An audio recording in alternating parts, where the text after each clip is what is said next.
Phoenix Nights. Chapter 1183, Messing with the Wrong Guy. Chapter 1183, Messing with the Wrong Guy. Proofreader Papatonks. That's because of the art? Luo Yunchang gasped. Xuefan grinned. Yep, this is where those absorbing constantly without moderation get. Young miss, have another look at the piles of bones. He sucked them dry, so much so that the hatred and death festered beneath his skin so much that his body couldn't take it. He's a spirit king, but with a withered look, he's getting very close to keeling over. The only thing prolonging his miserable existence is doing it over and over again, which also further amplifies the problem. To survive, he has to absorb many more people, leading to more dangerous absorption. This vicious cycle would invoke the wrath of all cultivators. There's no emperor out there who would take such an unnecessary risk. It's like committing social suicide, which is why he would be hated like that patriarch, Liao Tianding, in the past. How do you know so much? The old man looked at Xuefan like he was a monster. Luo Yunchang's brow shook. Liao Tianding? An even more suicidal fool. Xuefan smirked, his face grave. That guy wasn't as subtle as his grandson here in avoiding genocide. He had no qualms about killing scores of people. He was a demon among demons, the first ever to be called a demon king. City after city turned into ghost towns with their only residents being piles of bones. His frozen cultivation also jumped from spirit king all the way to saint, just short of becoming a sovereign. All he missed was a sovereign path, otherwise he would have lived forever. Too bad he first became a public enemy, inciting the wrath of the entire sacred domain's dark and white factions. For the first time ever, they joined hands in destroying him. It ended with his death somewhere around Scarlet Lightning Valley, here in fact. His clansmen then vanished into thin air, never to be found. Not that it mattered, since this art was something only he knew and it died with him. But by the looks of things he had passed it on. That's why you're all so sneaky in setting up a town here. The old man's face twitched hard, overwhelmed at having his secrets spilled. He pointed a shaky finger at him, stammering. Who the hell are you? How do you know a 10,000-year-long secret? 10,000 years? Xuefan mused. That bastard got me killed around 5,000 years after the Great Battle. I see, so that means that my rebirth through the 9 Serenities secret records took me 5,000 years. The old man roared at having received no answer. What are you? Why do you know? Because I was there as well. Xuefan's eyes shone with malice. The old man gave him a baffling look. No, impossible. Just how old are you? How could a mere bone-tempering cultivator have been in that battle? Geezer, I have to say, your patriarch was insufferably arrogant and died. While you have learned from his lesson and kept your head down. It's a real shame how much you've fallen. You are now in the presence of the head of the 8 emperors in your sword, Emperor Ao Changtian? The old man cried out. Xuefan's face sank. Since when did that old coot take the throne? I am Demonic Emperor. Demonic Emperor Zhao Chen? The old man didn't know restraint, crying over and over and cutting him off. Xuefan gnashed his teeth. Geriatric fool, are you even listening? In the battle to hunt Liao Tianding down, that rotten punk hadn't even been born yet. I'm the head of the 8 emperors of that time. Has there ever been a demonic emperor as the head of the 8 emperors?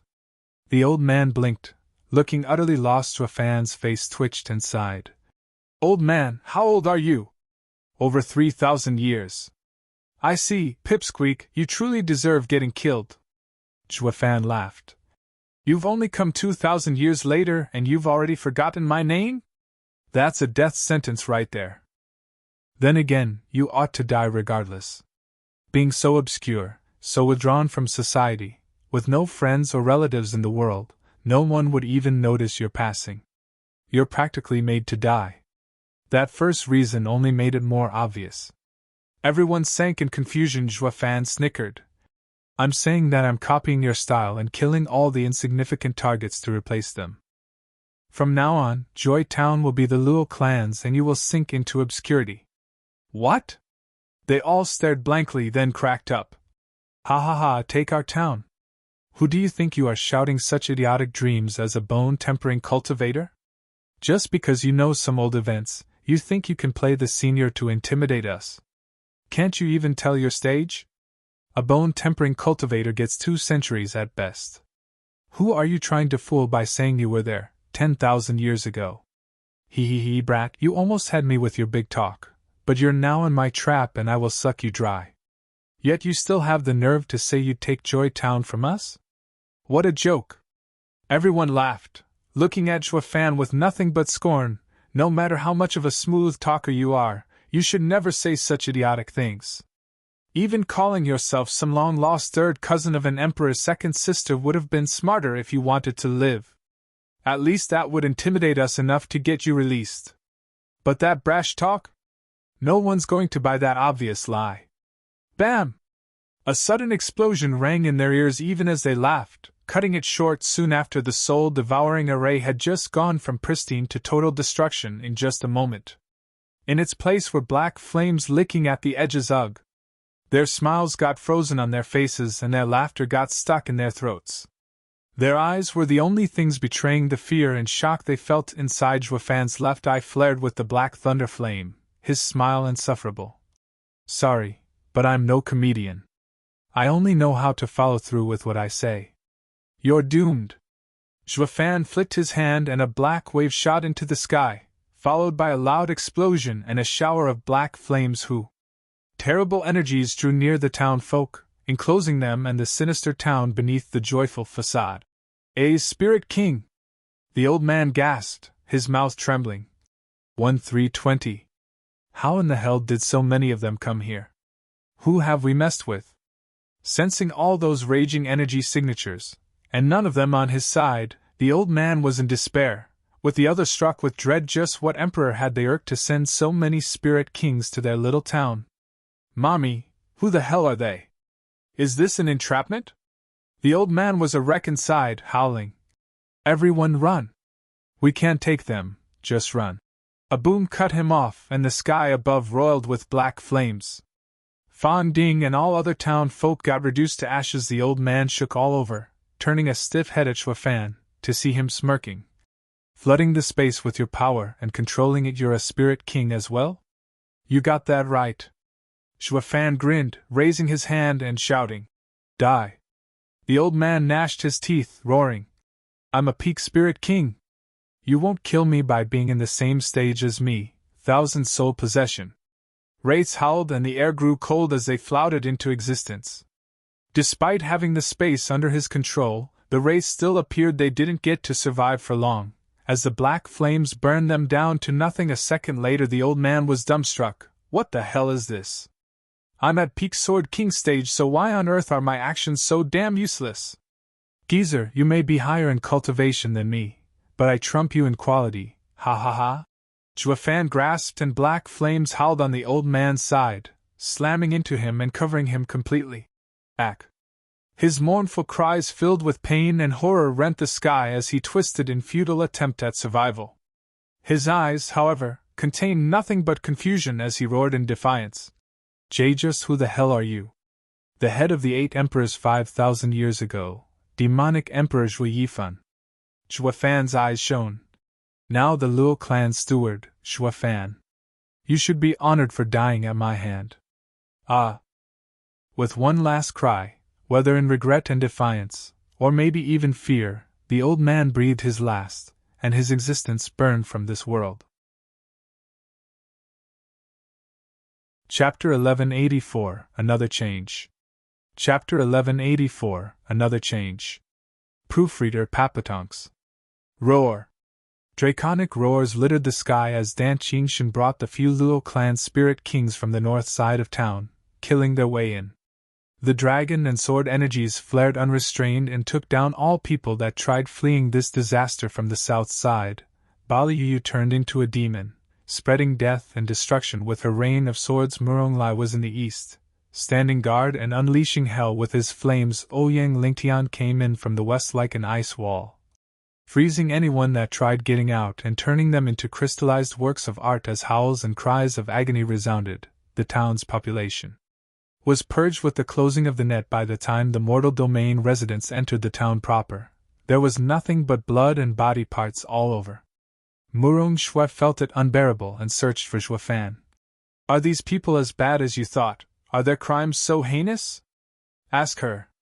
Zhuofan shrugged and walked to the others, shouting. Clean up the place, it will be our home for a while. The men cheered and started working. Murong Shui turned to Luo Yunchang, having more pressing concerns. Like morality, Luo Yunchang gave her a smile as she explained what happened. Only then did the woman's worries ease, the town's cesspool of pointless killing. Like the saying went, evil beget evil. Though imps had no chance of fighting against the likes of a demonic emperor, Murong Shui turned to watch Zhuofan giving orders with a smile. This demon was right. He's only going after those that deserve it. The housing was distributed according to each individual's strength, placing the Luo clan's leadership and the spirit kings in the manner they just had to touch it up a bit first, like putting up the Luo clan signboard, marking as official the switch from the Liao clan's town to the Luo clan's. Zhuofan found a few hidden arrays and other secret tunnels, quite convenient in fact, such that he didn't need to make any new ones. So after he handled the basic organization, he went into seclusion. It was not to cultivate, but to fulfill the dear wish of his trusty guardian Ding. The demonic sword made its appearance in a shower of black light as Zhuofan worked on setting up a refining array. It hovered about, shaking with excitement, and entering the center before Zhuofan's even said anything. Zhuofan chuckled. Blood spirit, you were supposed to be my vital blood infant, and I only let you inside the vaulting sword to keep its nature. I'm also curious to see if I can do the impossible and combine the 5 divine swords said to never be melded as one. Even if not a sovereign weapon, the union of the 5 sword arts are best suited for me. I should be the one getting excited here, so why are you so eager then? You didn't look to have gotten much out of the combination of the first 4. Ding. The sword rang, its patience non-existent as it urged him. Fine, let's see what tricks you can do. But let me warn you, you better hang tight as the apocalyptic thunderflame burns you again. It won't be pretty though. Zhuofan smiled. The demonic sword swayed in excitement. Smirking, Zhuofan made the signs to start the array. Sword spirit renewal. 5 become one as a sacred weapon ascends to give birth to a sovereign weapon. Who? Zhuofan's left eye released black flames, melding with the array. The air around the array warped as the black thunder flames covered it completely. The demonic sword was being cooked under the ravaging flames, shaking now and then. It was good that it couldn't speak, or the room would have been echoing with its screams of torment. Zhuofan held out the sundering sword, now without a sword spirit, and threw it in. Crackling sounded as the demonic sword and the sundering sword melted and slowly fused. Demon transformation art! Zhuofan shouted and released a flood of black energy into the array. The black smoke engulfed the crackling flames, and as the last wave of black smoke came, it enveloped the 2 swords in darkness. The array turned into a black cocoon, with black energy swirling around its outer layer as explosions of thunder and flames echoed from within. Taking a deep breath, Zhuofan observed every little change in the array, his heart tense. He had never heard of a sovereign weapon even existing or anyone attempting to refine one. Although he was piggybacking on Sword Sovereign's 5 sacred weapons, he lacked an ounce of confidence. I just can't tell what will become of the fusion of the 5 sacred weapons. Will it be as before, just adding another sword, or will it go through a change? Uniting 5 sword arts has to be at the level of Sword Sovereign's sword path, right? I'm really looking forward to it. Zhuofan stared hard at the writhing ball of darkness, pacing around and sweating out of anxiety. Time slipped away and flashes kept coming from within. Only about 8 hours later did they show signs of growing weaker. The flames were strong still though. While the sword was nowhere in sight, the only reason he knew it was still there was because Zhuofan's life was connected to the blood infant. After much hesitation, Zhuofan reached out, hoping to peer inside. But what if the fusing is at a critical point and my interference would ruin it? So Zhuofan halted, pushing down his curiosity, and waited. It took 3 whole days before Zhuofan ran out of patience, with the ball showing no obvious sign of stopping. In the meantime, just as he was about to stop the array, the black ball gave a mighty shudder and caused the ground to do the same. Zhuofan almost fell. Boom. Even the sky started rumbling and warped, with some strange cloud forming, as if in a frown plop. In the 7 sacred mountains, an old man with white beard was perusing a script in a refined pavilion. The world then shook around him, the peak itself as well, and the sky showed multicolored clouds. Everyone cried out, "Why is this happening again? Didn't this end with the one 100 years ago? We didn't even get to understand that, and now another is coming? This is different from the last." The old man floated and turned to the others. "Look, a century ago, we couldn't even use our cultivation, unlike now." "Oh, that's right." The other elders floated at once and could finally stand upright, but the sky's changes had them confused. "It's unlike last time, but still quite similar." "Pa!" In a small bamboo house, a chess piece landed on the board as he turned to look at the sky outside. "After so many years, someone challenging the sovereign stage appeared." "Who?" Another man spoke in a rough voice. "Do you remember the one who has the highest chance of dragging down a sovereign? Patriarch Blood Demon? Him. He had a shot but not his own path and was unable to advance. No matter how strong, he was still no match for a sovereign. Only. Pa." Another piece fell on the board and the man said, "It can't be said the same about his blood infant." "A spirit?" "Yes, spirits are born in this world, within the scope of the 10 paths, with none having its own true path, yet having the chance of forming a sovereign path. Once one has this, one can gamble with a sovereign. If the blood infant stood independent, that's not possible. Who would just let their vital blood infant fly free?" The other man denied it. The first man lay another piece and sneered. "Yes, one can't gain without giving up first. This was the reason why that old man could never match a sovereign. But that's in the past. There's no sovereign path appearing yet. The change is still here, showing that someone out there has the potential. I wonder who? Is it one of his friends he brought along, perhaps? Ha ha ha, how amusing. The mortal domain is filled with talent. The more barren a place is, the more miracles it enjoys."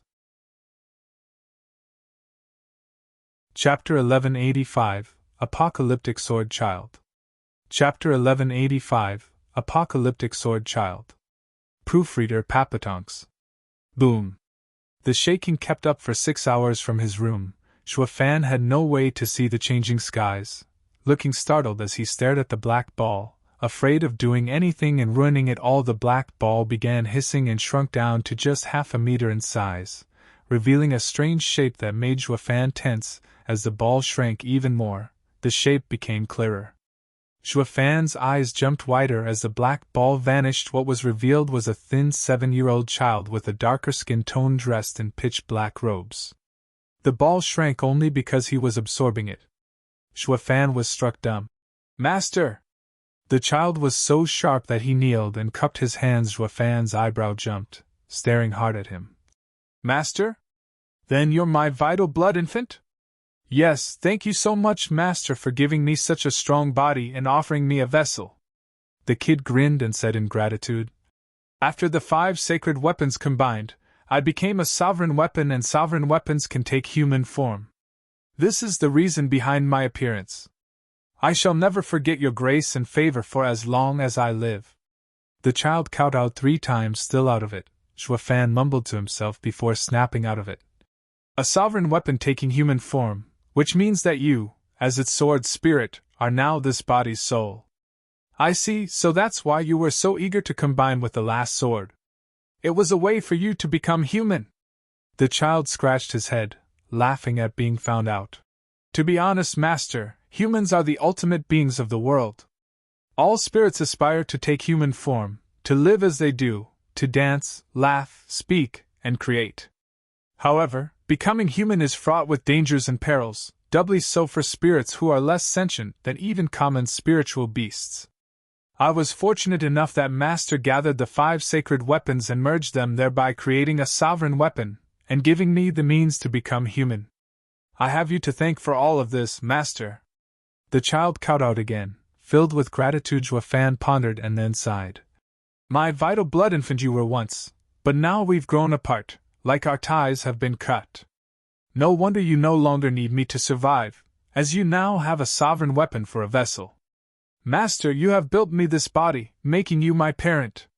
How could I ever abandon you?" Reading between the lines, the child puffed up his chest as he declared, "Henceforth I am your sword, guarding you and never leaving you, just like old times. The only difference is that I can now exchange actual words with Master." The child shone and turned into a pitch-black sword, floating towards Xuefan as it glittered. Unlike its previous form, when it had a trace from every sword, all signs of the other swords were removed by adding the fifth one. Xuefan paused before growing solemn. "You have your own body and your fate is yours to decide. You have finally gained freedom after following me for so many years. Are you content with never wandering the great world outside? Just tell me the truth. We've been so close for so long, so I won't make it hard for you. Master, your cold treatment is because you don't believe me, or that you don't believe yourself?" Whoosh! The demonic sword turned back into a child, his gaze firm. Xuefan paused and found it to be the same look he had. "I am Master's vital blood infant, and never had a sense of self, my survival depending on Master. Only with time have I gained a personality within you, Master. That means all my habits and quirks have come from you, even your heart. I am another Master, while you are yourself. If Master owes no favor, does that mean I do? Master is giving his all to help the Luo clan, and I will give my all to be at your side every step of the way, nothing more, nothing less." Xuefan jerked, giving him a long look. "Everything this child knows comes from me. He's like another me. I am never one to be an ingrate, and neither is he. He is a replica of my own personality, so what's there to doubt? He ceased to be my blood infant, but became my strongest companion, a loyal guardian's sword." Xuefan smiled. "Then you will be my sword child, guarding my side." "Yes, Master." Sword child nodded with a bright smile. Xuefan nodded, then paused, giving him an odd look. "Sword child, would you still be loyal to me even with all the heinous and treacherous acts I'll be doing?" "Oh, that, like I said, I learned everything from you and I am just like you. You betray, then I betray. Or maybe, even if you might not let me go, I'll just off you and go my way. Then I'll do the same as you, resort to heinous acts to get what I want. It's that simple." SSS. Xuefan gasped, his heart shuddering, then he patted his chest. "All right, at least I'm a man of principle and won't stoop so low and wallow in filth. Or I wouldn't just be losing a divine sword, but gaining a powerful enemy." Xuefan walked out, his thoughts racing, trying to recall if he had ever betrayed himself. The kid better not have copied that as well and treat me the same. Talk about getting what I deserve. Sword child beamed behind him, though he was a little restless. "Sword child, how is your strength? Before refining, I've been growing alongside you. If you got stronger, so did I, therefore I am a mid-stage spirit king like you. Oh, then do you know any special skills? Don't tell me you know all of mine as well." "No, I can't use Divine Eye of the Void nor the Apocalyptic Thunder Flame. Though I took all of the 5 arts you comprehended and combined them into a sixth. The Apocalyptic Sword Art." Xuefan talked while walking. "I need to be cautious, not only against enemies, but also taking precautions with myself. It's a must." The two left their room and met with the Luo clan's higher-ups waiting at the door. Seeing Xuefan come out with someone half his size left them stunned. Hasn't he been in there for 3 days? Why is there a child by his side? Did he make him himself? That's no laughing matter. Like 3 days are enough to bring a child into the world. It takes 10 months at the least. Knock it off. You think that's the problem, how a man birthed a child that grew up so fast? Maybe there's a hidden tunnel in his room through which the kid sneaked in. Not possible. I've been on guard every minute on the hour ever since Steward entered seclusion. There's not a fly going past me without my knowing, let alone a child." Everyone started a heated debate over this very crucial topic. Xuefan snickered. "What are you all doing here? Did something happen?" Steward Zhua, the world started shaking and the sky changed colors. "We came to see if you were fine." Li Jingtian bowed. Xuefan waved his concern away. "I'm fine, so you can return. Our cultivation has been soaring recently and needs time to stabilize. After that, we have big things ahead of us." "We know!" They all nodded, with no plan on leaving. Their curious eyes glued to Sword Child catching on to their obvious curiosity, he made the introduction. He's my personal guard, the Apocalyptic Sword Child. Personal guard? They all started. Steward, you need a guard at your level? That means he can't be too far behind your strength. A pipsqueak. Yeah, Dad, if you really wanted one, pick me instead. Gu Santong gave Zhuafan an odd look. Bang. Zhuafan knocked on his head, chiding. You dare say that about others? Which 6-year-old, I wonder, lorded about in Tianyu like he owned it? How is that the same? I'm a Qilin. Gu Santong puffed up his chest in pride. Pa. A dark and thin palm landed on his shoulder. Young Master San, a spar will make everything clearer. Ha ha ha. Gu Santong shook, meeting a pair of black eyes and an evil smirk. Mommy, he has the same look as Dad. Is he some long-lost son out of wedlock? Gu Santong jumped in fright. Chapter 1186, Qilin vs. Sovereign Weapon. Chapter 1186, Qilin vs. Sovereign Weapon. Proofreader Papatonks. Place your bets. No take-backs. The Joy Town that had been bathed in blood was once again filled with noise, only this time, it happened 100 miles outside of it. In a valley, Chiu Yanhai even had a stall set up as he shouted. We're all friends here, people, so don't be shy and place your bets to make this place livelier.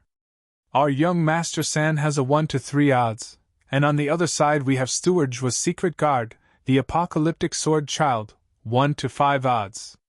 All bets are now open. People already gathered around and started taking out all their valuables. The stall was packed with pills, spiritual weapons and all kinds of super rare ingredients with a bang. A large scarlet wine jar creaked the stall's boards. Everyone knew then and there who was the weirdo behind such an exotic bet. Chiu Yanhai's face twitched, turning to the wine sword immortal's red nose. Senior, while I did say there's no limit to make it livelier, but you can't just take out some jar of wine. That's like 10 spirit stones tops. You call this 10 spirit stones? What you see right here is an aged and fine wine of the Murong clan. I made the trip to their home just to get it before coming with you all. It's always on high demand. The only reason I'm willing to part with such a great wine is seeing you all so fired up.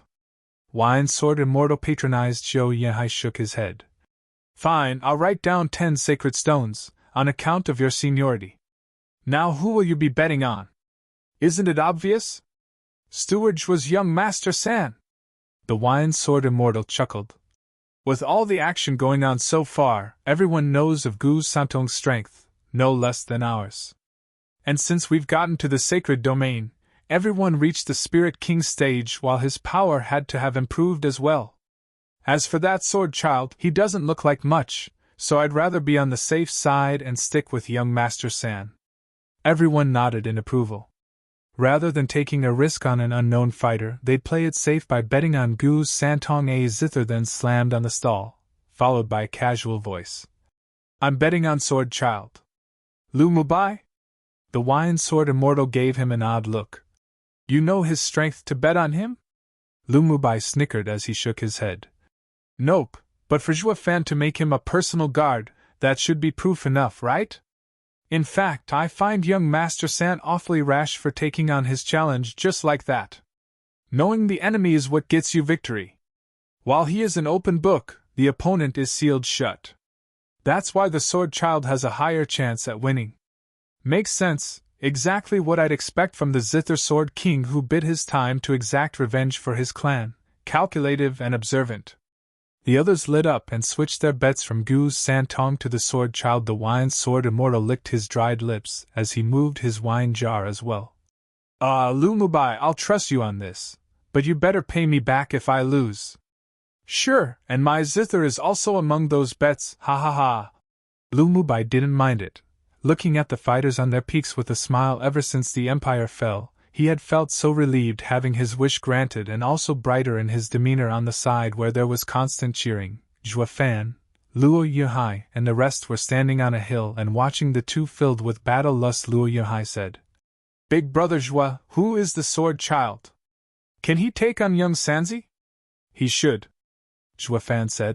Young Sanzi became an early-stage spirit king after coming to the sacred domain, but the sword child is my demonic sword transformed, with half my skills.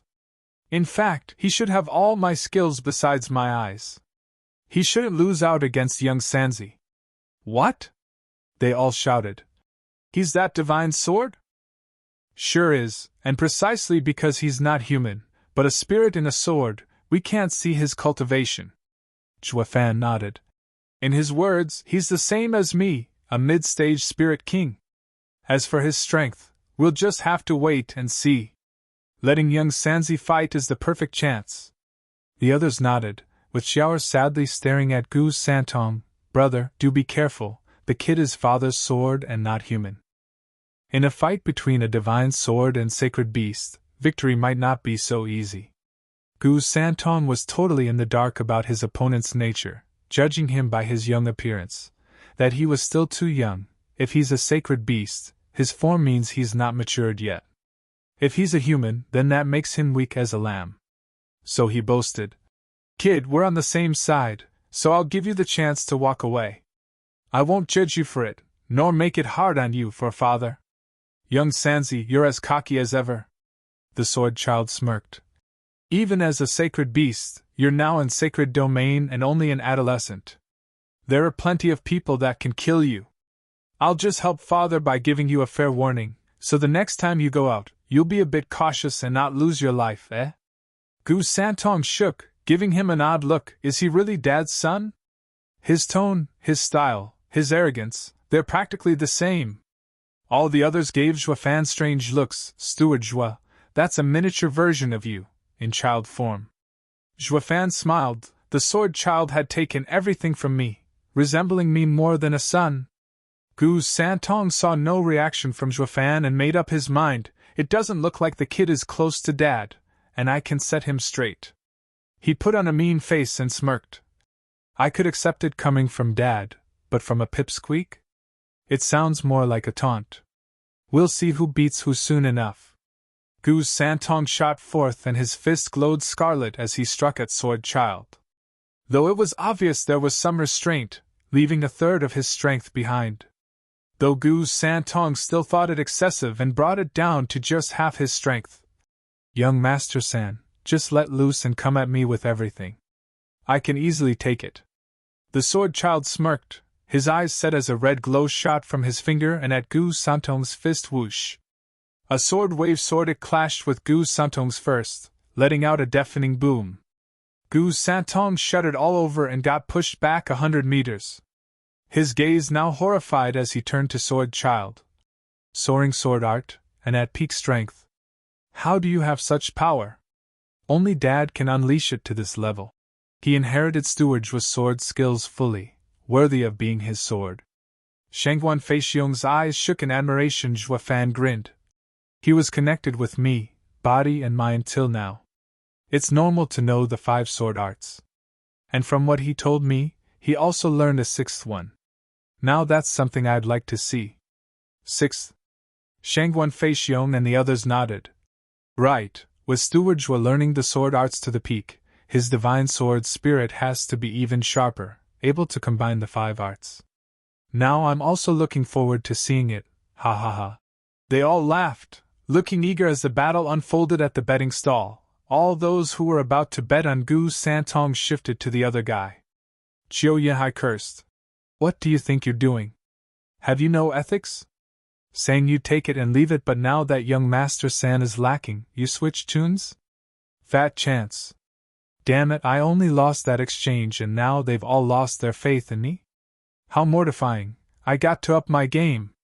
Gu Santong's face twitched hearing Elder Chiu's shouts, anger getting to him as he shot for Sword Child. Lousy brat, I was going easy on you, but no more. Get ready, ha ha ha. Gu Santong's hands shook and struck at the air. Boom. It felt like the world was collapsing as the air warped from all the shaking. It got so strong, black scars appeared in space, spreading fast towards the Sword Child. The cracking sounds jarring to the ears, the audience gasped, the space fractured. Doesn't that mean letting a scar touch you would tear you to pieces? This is too much. Gu Santong's past attempt with this move only warped the air. Now, though, he was at the Spirit King level and could warp space. Space was the place where everything existed. By rupturing it, then the space being occupied would be torn to shreds. Steward Zhua, it's turning deadly. Everyone turned to Zhua Fan. He was still just looking with a smile. The kid ain't human, making no difference even if the sky got torn apart. The others exclaimed, but of course, he's a divine sword. The space rupturing won't affect him. Chapter 1187, Fatality. Chapter 1187, Fatality. Proofreader Papatonks. Condense! The spatial crack struck at the sword child like a viper, the blackness therein promising to swallow him whole. Sword child couldn't care less, evident by his smirk, as he shouted and flicked his hand. A cold wind blew, and the encroaching scars slowly lost their speed until they froze in place, with a trace of ice even revealed on them. Gu Santong gasped. Heaven-sealing sword art? Ha ha ha, yes, I am Master Sword. Any sword art he knows, I know. That's why, young Master San, feel free to come at me with everything. The sword child smiled, finally going for Gu Santong. He waved a finger and flames exploded into an inferno. The black gaps in space merged with the flames and slowly healed. With the path cleared between the two, the sword child had an easy time shooting for Gu Santong's face to poke him with a crackling finger. Gu Santong's face twitched and stepped back while using his fist to defend. Decimating sword art and sundering sword art, how is it you know all my dad's 5 sword arts to perfection? No son could ever do so much. Who are you? I told you I'm Master Sword. Bam! Gu Santong unleashed his full power at long last, his fist sending a scarlet wave that struck at the purple thunder sword wave. The intense clash had crushed 40 mountains around the area to dust. Gu Santong shuddered, forced to step back from the aftermath. The sword child laughed as the shock wave came, pointing at Gu Santong. I am a divine sword in body, not of flesh and blood. I don't fear my insides getting jolted, not when I haven't got any. That's where a sacred beast differs from me, vaulting sword, dragon soar! With a draconic cry, the sword child pressed his advantage, sending another sword wave with his finger. This time, Gu Santong barely got himself steady to brace for impact. All he could do, in the end, was punch back. Bam! Gu Santong's hasty punch lacked his full power and was once again pushed back. The sword child smiled, standing still. Most cultivators would try to settle the rattling inside them before the damage mounts instead of unleashing strikes so fast. I don't have such a problem. I could hound you and kill you in just 10 moves, all while you couldn't even defend. The outcome is clear and there's no point of fighting, ha ha ha. What a deadly sword! The audience gasped in shock. Steward Zhua, a humanoid divine sword is so dangerous, bereft of weaknesses. His body is even stronger than a sacred beast, unheard of. Zhua Fan nodded. Yeah, even I didn't think young Sanzi would lose so fast. That's why the sword child was so thankful for me refining him such a body. As a divine sword, it's truly godlike. I wonder if there's anything out there that can hold him back. Zhua Fan mused, he has everything I have, except for the eyes. Everyone was grave, the sword child is simply monstrous. But what if he turns on us? He called himself Zhua Fan's sword, but that was a weapon in the end, one that had no will but to follow its master's intent, but with the kid as he is. Steward Zhua, he's got your smugness to a T, Lem Wuchang pointed out. Though he looks rather young, and youngsters tend to have overblown egos. Zhua Fan nodded. Yes, he's just like me. Only that in my early years I was restrained, more ruthless than brash. He has no constraints, and while he is a second me, we will most likely walk different paths, and he needs someone to watch over him. Brilliant, Steward Zhua! Lem Wuchang nodded. Zhua Fan's eyes turned frosty as he observed the fight. Gu Santong was a powder keg ready to pop from being pushed around so much. He roared then and, in a flash of red, the image of a 300-meter Qilin appeared overhead. Its roar shaking the world. The Spirit Kings felt their hearts seize from shock. Young Master Sam wants to go all out, making everything shake. Can the sword child take it? I'll just bet this wine jar on young Master San. Wine Sword Immortal got shocked as well and switched his bet again. With many others following him, only Lu Mubai and a few others were relaxed. Wine Sword Immortal, you're gonna be sorry. Check out the Sword Child's look. Wine Sword Immortal turned and only now noticed that despite Gu Santong raging and roaring, the Sword Child held nothing but disdain in his eyes. Young Master San, since you don't know a helping hand when you see one, you leave me no choice. The Sword Child's eyes shone and raised a finger. A black power gathered. You went all out, so you should have a look at my sixth sword art, Apocalyptic sword strength. The prideful Gu Santong's eyes shook, unable to take the other's naked taunt. He roared and his power surged before he punched with both fists. Lousy brat, have a taste of this upheaval, a soaring Qilin's might. The piercing howl rang in everyone's ears as the Qilin image opened its maw. It then shot for the Sword Child with fury burning in its eyes, ready to burn the world if it had to. Come on! The Sword Child snickered, the black sword wave ready as he struck Hu. It was anticlimactic how plain it was launched, with no fuss, like a breeze tracing the air. The sword wave, however, erased everything in its path, even the dust. From existence the sword wave looked flimsy by all accounts, yet it struck fear in the hearts of all who watched. It was not total destruction and explosiveness that was scary, but the silent yet decimating moves that could take lives without leaving a sign. Zhua Fan was out for 2 seconds before he came to and understood the gap between the fighters. Sword Child, stop this right now! Too little, too late. The black sword wave reached young Sanzi's Qilin image, but there was no bang, not even a fizzle. The black wave passed through the image, making it pause before fading away. Purged from this world, young Sanzi coughed blood at the backlash, looking pale, but the black wave was coming with death behind it. Young Sanzi panicked. Everyone panicked. This is fatality. Sword Child, didn't you hear me? I told you to stop! Zhua Fan shouted in anger. Sword Child's brow shook and gave a cruel smile at the panicked face, with no intention of stopping him. The space started warping then. With the Sword Child at its center, he looked back at Zhua Fan with a frown, only to see his cold gaze and the 7 golden halos in his right eye. Master, don't! Divine Eye of the Void, 7th stage, Void Seal! Zhua Fan muttered whoosh. The space contracted, and the Sword Child shook as his eyes went blank and collapsed. He turned back into the pitch-black sword. With a dim glow it showed no signs of being alive. The black sword wave coming at Gu Santong faded away just in time as well, making him breathe easier for having escaped with his life. That strike is deadly, no less than Dad's apocalyptic thunderflame. Chapter 1188, Advancing Again. Chapter 1188, Advancing Again. Proofreader Papatonks. Thump. Zhua Fan walked over to the apocalyptic sword and picked it up with a sigh. You really are me, but only the young me, twisted, conceited, and obnoxious.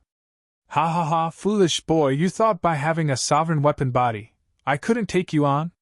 The 5 divine swords were affected by the divine eye of the void, and this form isn't any different.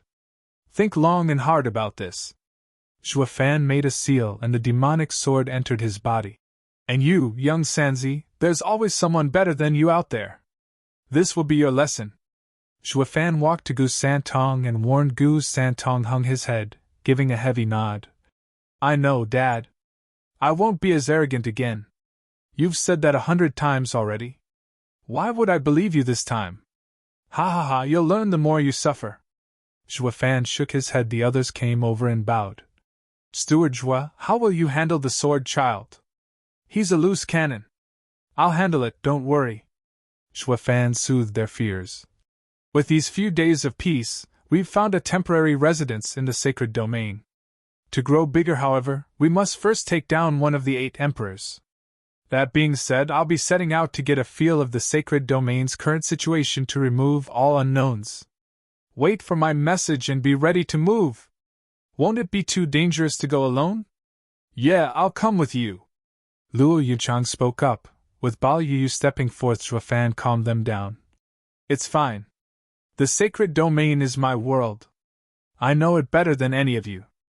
I have enough strength to survive even an encounter with an emperor. Rest assured that I'll be alright. Shuang, come over for a minute. Zhua Fan called Yun Shuang to remain after the others were now at ease, and whispered, Did you finish what I asked you to do? Did you divine her location? Yun Shuang's brow shook. For some reason, I am blind to Sister Qingqing's fate, just like yours. Patriarch said that you lost something. Did you give it to her? Can it hide one's fate? The sovereign path? Zhua Fan squinted and asked ardently, How else am I supposed to find her? Where do I start searching the big sacred domain without so much as a clue? Schwanger bit her lip. Forgive me for being unable to help, but what? You alone can find her. Me? Yeah. I know nothing of reading the stars. Didn't Patriarch give you something?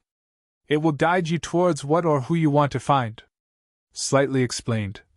Patriarch also mentioned that what you're looking for is yours.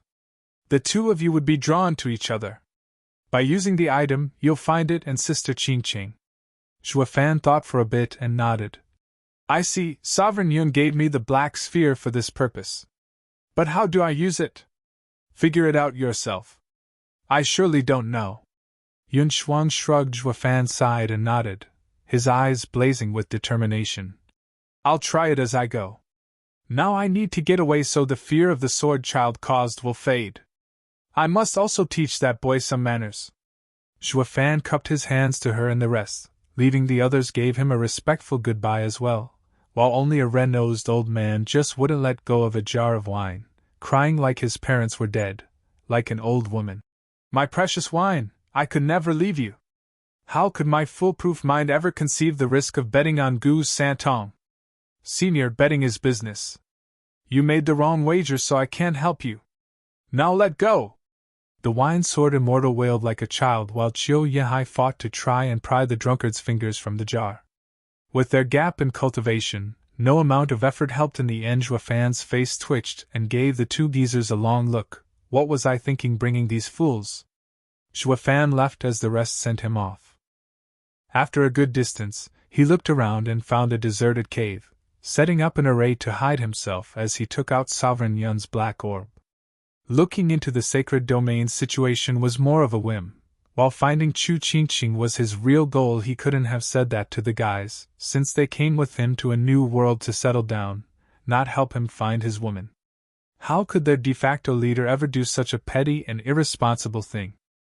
When they found out he was up to no good, going on a hike, they might just as well go out and meet their fortune elsewhere. A remarkable leader had to, at all times, inspire fairness and grandeur. As for looking after my family and other private stuff, that goes behind doors, he.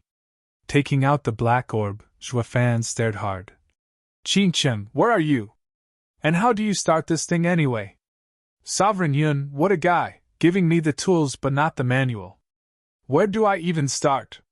Zhua Fan whined as he stared deep into the orb. His gaze grew hazy and the darkness inside the orb swirled, pulling him in. Zhua Fan shuddered and his eyes went black. He plopped on the ground with eyes wide open, coming to his senses the next moment, only to find himself surrounded by stars in a black space. Stars flew by him so close, he could reach them with his hands. Where am I? What am I doing here? Zhua Fan jerked around and then recalled. Sovereign Yun's place was the same. My mind must have entered the orb.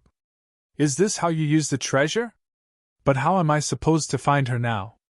Zhua Fan frowned, looking up at the glittering stars in doubt while he paced around in thought. Yun Clan's holy maiden can read the heavens through the stars. Sovereign Yun reads mortals' fate through the stars as well. Maybe to find Qingqing I have to understand the stars' motions. Should I go to Shuang'er for tips? But it looks more like a trait than an art. Yun Clan's leader is the only one able to do it. What to do? Zhua Fan stared at the sky. In a dilemma, his face began slacking as he took in the stars' glows, noticing something peculiar. Kid, humans are the ultimate beings of the world, the basic of all other things. Humans hold 360 small cosmoses within that work in tune with the universe. Each person has a protector star. When you observe the skies, you are in fact looking at their fate. Your eyes do not see the starry night sky, but the universe's cycle of reincarnation. To find what you seek, use your heart, and you will grasp it. An aged voice whispered in his ears, making his heart jump and focus harder on the stars. Xuefan stared blankly, ignoring everything, time itself, as he gazed upon the stars and their movements. His yuan qi began moving along with the stars, in strange and baffling patterns. At one point, he realized the stars melded with him. Looking at the stars was like looking at his body's innards. The flow of blood, breathing, all made his organs shake. Understanding it all, I want to find Qingqing. As he grasped everything, his heart throbbed and the stars followed his wish. His senses perceived as the brightest 9 stars formed a line, shooting eastward 9 stars in a row, deceiving the heavens and changing fate, hidden from a sovereign's power. She's in the east. Xuefan lit up and shook awake. He got up and found the black orb at his side, putting it away. Xuefan was in high spirits as he shot out of the cave. He noticed it was dark then, with the stars in the sky being the same ones he saw in the orb, and the brightest 9 forming a line. Was it the black orb affecting the stars, or did they reflect what was in the black orb? Or maybe Xuefan was controlling them? Confused, Xuefan felt stunned. Hot damn, I advanced again. I'm now a late-stage spirit king. What's more important was that his surface cultivation level had dropped to the first layer of bone tempering stage. My heart grew once more. Chapter 1189, The Ruby Cloud Sect. Chapter 1189, The Ruby Cloud Sect. Proofreader Papatonks. Whoosh. Beneath the sunny and clear sky, Xuefan darted across the land, his eyes holding a strange light as he used the stars to be his guide. Glancing at the sky, he squinted and smiled. He was getting close to the last of 9 stars' position, close to the one he wished to see. Xuefan got excited. Ever since he saw the stars inside the black orb, he felt odd, like there was something connecting him with every little thing in the world. He could even see the stars in broad daylight. Senior Sister, Master had us take the purple gold glazed cup and meet up with Senior Ant's group in Mist City for a treasure competition, to make sure we get our hands on the map to the Nether Sea. But I just don't feel right leaving Junior Sister behind all by herself. And why not? That dumb girl is as plain of talent as she is of strength. Not just I, but even all of you are stronger than her. What's the point in bringing a dead weight? She's just relying on Master's favor to come along and get a share no matter how much in the wrong she is. But Master said so. Quiet! That sickening girl must have strung Master along with her sweet words. All she's good at is sucking up. There's no way I'm about to share credit for such an important mission with her. We'll just say she was too slow and couldn't keep up. Their nagging echoed through the thick forest, reaching Xuefan's sharp ears. Nether Sea? Isn't that the Nether Sovereign's place? Although I've caught a glimpse of it in the Mortal Domain's whirlwind tunnels, I had no idea how to enter it. But could such a map be real? Xuefan paused and rushed over to the forest. He got his clothes in order and casually walked through the vegetation rustle. Who's there? A sharp cry came as 6 sharp swords glinted as they shot for the bush. Xuefan felt their bloodthirst before he saw their faces. Xuefan snickered, but still faked panic. Wait! I lost my way and don't mean any harm. Xuefan rushed out of the bush, shaking in fear. Before him were 6 pretty girls, all perfect beauties in their own right, yet their cold eyes ruined the image. They sized him up and noticed him in the bone tempering stage. They sighed with ease, and the leader, their senior sister, mocked. You're so old yet only in the bone tempering stage? Never knew someone like you existed in Sacred Domain. Humph, so weak and yet you're wandering around a forest? A spiritual beast might pounce on you at any time and leave only your bones behind. Very true, I also know this is dangerous, but I have to earn a living. There's nothing else I can do besides picking herbs, ha ha ha. Xuefan gave a silly laugh, his face foolish as his sharp eye inspected their cultivation. 3 spirit kings, 1 mid-stage, 2 early stage, with the rest being at peak Genesis stage. Quite a strong team. Xuefan snickered and bowed again, pretending to be confused. Mrs., may I ask you what is up ahead? I've been in this forest for 3 months, unable to come out. A mere bone-tempering cultivator got what he deserves being stuck out here when you can't even fly." The senior sister relished in his predicament, with the other girls shooting him mocking smiles. She said again, feeling proud for some reason, "Boy, you're better off turning back before you meet your end in this forest. And don't go any further, lest you want a painful death." "Why? Ahead is the Ruby Cloud Sect." The senior sister sneered. Juefan exclaimed, his face sinking, "I was wondering why this place felt familiar. It turns out to be close to the Ruby Cloud Sect." "Humph, I've been following the 9 stars for so many months, ignoring the places I pass, all so I can find my wife." Oblivious to his reaction, or better yet, never even registering anything about Juefan's person, the senior sister arched her slim eyebrow and kept on patronizing him. "You must have heard as well of my sect's rules. Any man that dare come uninvited is to have a fate worse than death. Dying in a spiritual beast's mouth is heaven compared to that. So be smart and get lost, humph." "Ha ha, you think I don't know that? Who doesn't know of those old biddies and their menopause?" Juefan snickered inside, showing a weird smile on the outside. "Does that mean you're all Ruby Cloud Sect disciples?" "Yes, scared now?" The 6 girls thrusted their chests out in pride, their eyes holding nothing but loathing. "We're on a mission right now, and even though we're on a tight schedule, you should be honored for us to look after a nobody like you. If you had met our master, hee hee." Clang! Juefan's smirk grew wider, clenching his fists. "If I really had met your master, it would have been really bad indeed. As for you..." Juefan's Qilin arm gave a cold aura. "Senior sister, please wait up." A gentle voice sounded, and a girl of around 20, dressed in white, huffed as she entered their sights, "Just another corpse." Juefan huffed. Inside, the others were annoyed. "How did this girl even follow us? She's worse than a ghost." "Senior sister!" The girl giggled as she landed on the leader's side. "Why didn't you wait for me and went ahead? I could hardly keep up." The senior sister rolled her eyes in disdain. "Junior sister, the road is dangerous and we didn't want you to tire and meet with danger. You should go back. Master cares for you so much and won't punish you for returning. Just say that I told you so." "Senior sister, don't say that. We're close sisters, and I can help you when you're in trouble. It's also my very first mission outside the sect. I can't just fail it." The girl was quite lively, totally oblivious to her senior sister's disdain. She was like a sheep raised in the pen that had never braved the dangers of the wild outdoors. Juefan snickered, giving her a long look. "Your senior sisters only think of you when they say you should stay in the sect. The world is fraught with dangers, ha ha ha." Juefan clenched a fist behind him, his eyes gleaming coldly. "Hey, who are you? You can also tell they're nice to me?" With a pure smile, the girl turned to Juefan. Juefan held the same odd smile as he nodded. "Yes, they're so nice to send you to hell. But now I see you came for death yourself." "Ugh!" Juefan shuddered just then, looking deep in the girl's eyes, and felt his heart racing. She's really plain, no amazing beauty, but delicate and innocent. Those eyes gave him a familiar feeling. The girl looked into his eyes at the same time, lost for a moment. "Have we met before? What is your name?" Juefan's heart jumped.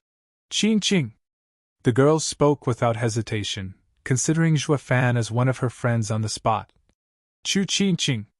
Juefan froze as he took her in fully and muttered like in a dream. "Chu Qing Qing, still the same name." His numb mind looked in the distance, then turned to the girl's lost eyes, the fist behind relaxing as he smiled. "Qing Qing, I found you at last."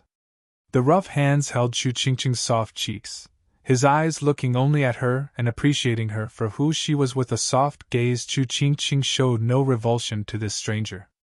She felt an odd sensation inside, like she knew this man but could not recognize him.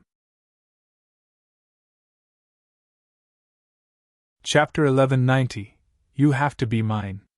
Chapter 1190, You Have to Be Mine. Proofreader Papatonks. Bam!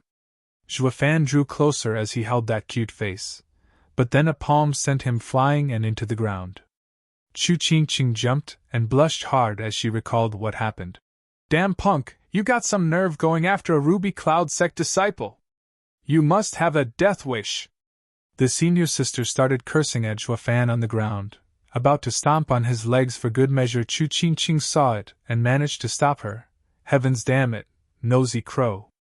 Zhuofan's brow twitched as his anger boiled. The couple finally got together after so many years, but they couldn't even enjoy the reunion as the retarded biddy had to ruin it.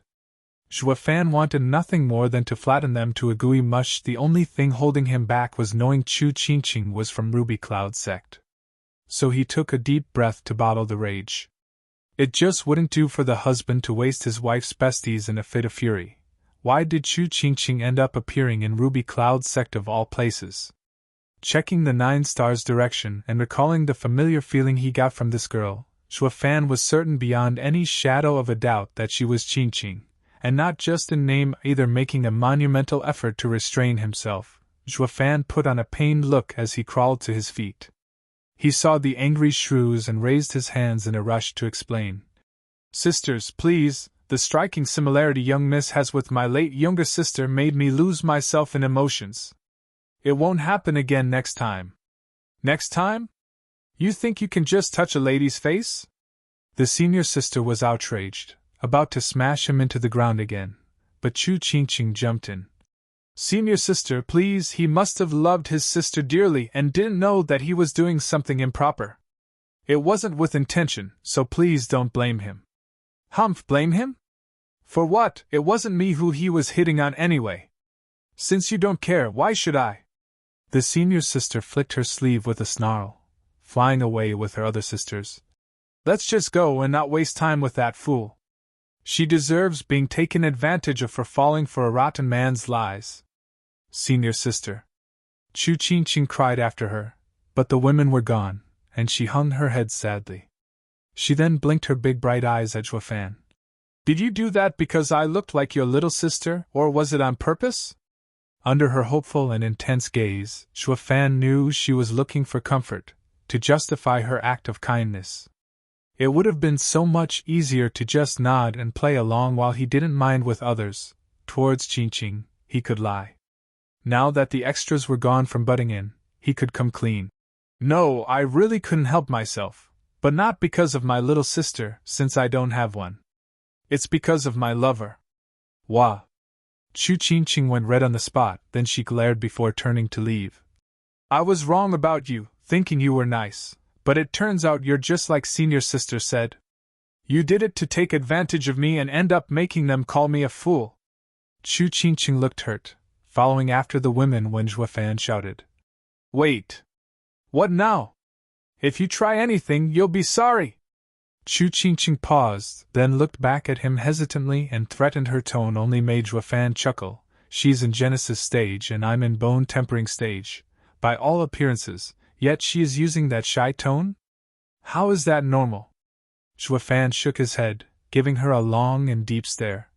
Miss, I was not toying with you, nor did I try to take advantage of you. It's truly because I see you as my lover. My wife died, and seeing you resemble her, emotions overwhelmed me. Chu Qingqing started, looking in Zhuofan's honest gaze, and blushed as she gave a weak nod. You must really love your wife. Then I won't hold you to what happened. The naive young miss turned around, wanting to leave with the matter settled. Wait. What is it this time?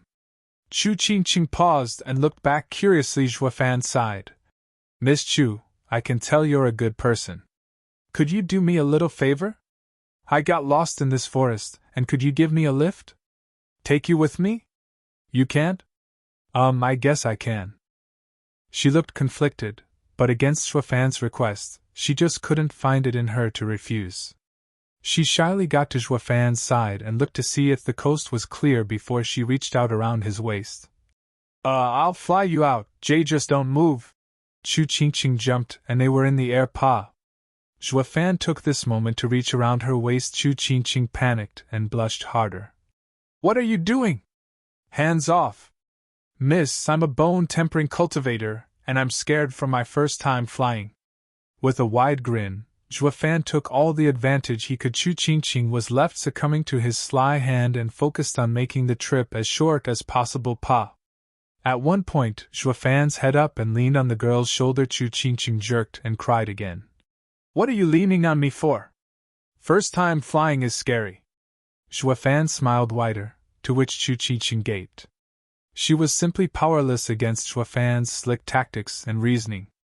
Despite it all, she still couldn't find a reason to hate him, taking a deep breath to warn instead. Hey, have some manners.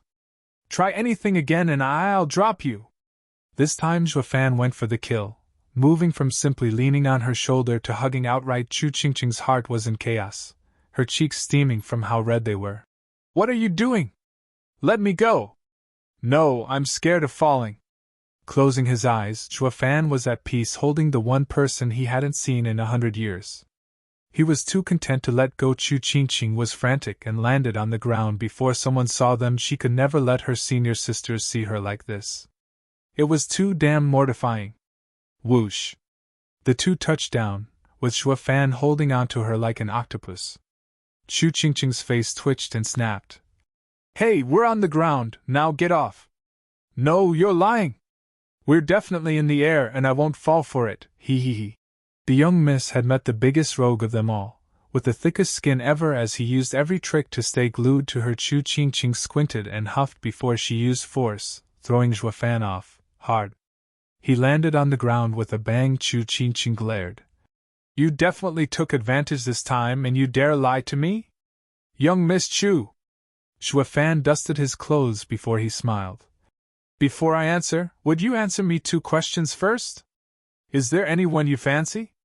Xuefan went right ahead before she could reply. Chu Qingqing shook her head. Xuefan smiled. Are you engaged? Chu Qingqing started, then shook her head. Why is he asking me this?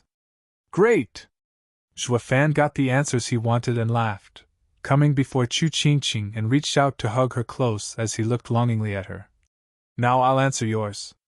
I did it on purpose because I like you. You have to be mine. Dong. Chu Qingqing's mind blanked out, her eyes hazy. What on earth is going on? How am I yours just like that? She finally reacted after a few long moments and shoved him. You're crazy! We only met a couple hours ago and I have no idea who you are. I am Xuefan. There, now we're no strangers, Qingqing. Come with me. As if. I am a Ruby Cloud Sect disciple. When it comes to marriage, I have to tell my master. An old crow meddling in my affairs? Qingqing, come with me. No one can stop us! Xuefan shouted, his voice filled with power. Chapter 1191, Annihilating. Chapter 1191, Annihilating. Proofreader Papatonks. Chu Qingqing gave him a long look, her eyes twitching. She then shook her head and put on a cold face as she walked away. Do you have any idea who my master is, you lunatic? Braggart. I know, one of the 8 emperors, the one called Enchanting Empress. But ever since demonic energy had affected her heart in the battle at 9 Serenity's tomb, she aged. That's why we call her the Crone Empress. Xuefan's eyes shone. Qingqing, come with me and I promise the biddy won't ever get to you. Chu Qingqing covered her ears and shook her head. Be silent! Don't sully my master's name! Just who do you think you are? Those senior sisters of mine are enough to flick the life out of you, let alone master. If you care for your life, stop talking. Not even I can save you then. Save me? Xuefan was touched, beaming. Qingqing, you take my side before that biddy? That means you do care about me. So why not come with me? Chu Qingqing hesitated, me and my big mouth. Just what was with her? Why did she blurt that out? She barely even knew the guy. Only finding out his name just now, her heart was conflicted, while her face icy, glaring back. There'd be no point in the end, not when you're using me to replace your wife. This isn't love. There's no such thing as love at first sight. Now go, I've taken you out of the forest so you're safe. Qingqing, you have to believe me. You are my wife, not a substitute. You and her are one and the same. Xuefan spoke with determination. Chu Qingqing rolled her eyes, laughing. Sure, then chase me. We'll talk again when you catch me. Chu Qingqing pulled a smug look, like she outsmarted him, then flew away. Zhuofan smirked. Dear me, if you don't take me flying, I'll just have to do it myself. Everyone says flying as a couple is so much better, while flying alone is so boring, ha ha ha. Zhuofan had no trouble going after her, treating it like a game. An hour later, Chu Qingqing was rushing in her senior sister's direction, but having caught no sight of them for so long began to weigh on her mind. Ugh, I'm not strong enough to keep up, and with that delay I'll never catch up. Why can't they just wait for me? Fang Min, as the head senior sister of Ruby Cloud Sect, you should be showing at least some remorse seeing your fellow sisters in peril instead of ignoring their fate. Hand over purple gold glazed cup or else. A coarse laugh echoed across the sky, startling Chu Qingqing. Looking over, she noticed in the distance her fellow sisters surrounded by 24 men in black. 5 of them were even late-stage spirit kings. As for her sisters, all were injured, with 5 taken prisoners and only her head senior sister barely hanging on. Chu Qingqing shot straight for them, striking with a cold palm at the man's chest. How dare you harm my senior sister? Bam! The man snickered and pointed 2 fingers at her. The power between the fingers shot through her cold aura and into her body. Chu Qingqing coughed blood, collapsing on the spot. Ha ha ha, the broads of Ruby Cloud Sect are so mighty, for even a 7th-layer Genesis cultivator to strike me, a peak Genesis cultivator. What a moron! The guy mocked and his team laughed. Fang Min shook her head, glaring at Chu Qingqing. You fool, you saw us surrounded, but instead of going to the sect for help, you charged right in? You thought your meager skill was going to save the day? Senior sister, I. Chu Qingqing hung her head low, the words wounding her. Fang Min scoffed, and shouted at the men in black. Arrogant bastards, you knew we're from Ruby Cloud Sect yet you still came for us? You've just signed your death warrant. He, why do you think we're masked? The leading late-stage spirit king stepped forward and shouted. We'd much rather avoid having the Crone Empress hounding us till the end of days. If you want to live past today, hand it over and we'll let you go. When we get violent, at the end there's just us, men, and you, girls, ha ha ha. The others laughed, showing greedy smiles. Fang Min grounded her teeth, with the other girls putting a tough front when they were all afraid of those creepy smiles. These filthy mongrels don't care. Hesitating, Fang Min was put on the spot. By handing it over, the blame of failure would fall entirely on her. But if she didn't, they would never be able to live with themselves after today. Fang Min was on the fence, weighing her position in the sect or her future. Her eyes wandered back to the depressed Chu Qingqing and lit up. She shot before her and threw a prismatic cup to her. Junior sister, take this and run. I'll hold them off. You can't let me down. Senior sister? Run! Fang Min shouted again, looking ready to die for the cause. Chu Qingqing sniffed and nodded. She took the treasure and ran. She would give her life to protect it, to repay all her senior sister's trust in her. The men in black saw her run off and shouted, Girl, give it here if you don't want a really good time. Whoosh! The men ignored the other girls and shot after Chu Qingqing. Fang Min gave a token of resistance, looking at the frail figure almost overrun with men with a creepy grin. Girl, get back here! Boom! A powerful palm struck at Chu Qingqing from behind. She tensed up and noticed him to be the peak Genesis expert she went after before. Her heart sank despite the peril and certain doom. She was set to carry on her sister's mission. Chu Qingqing gnashed her teeth and held the cup tight with one hand, while using the other to launch an attack in reply. The man in black snickered.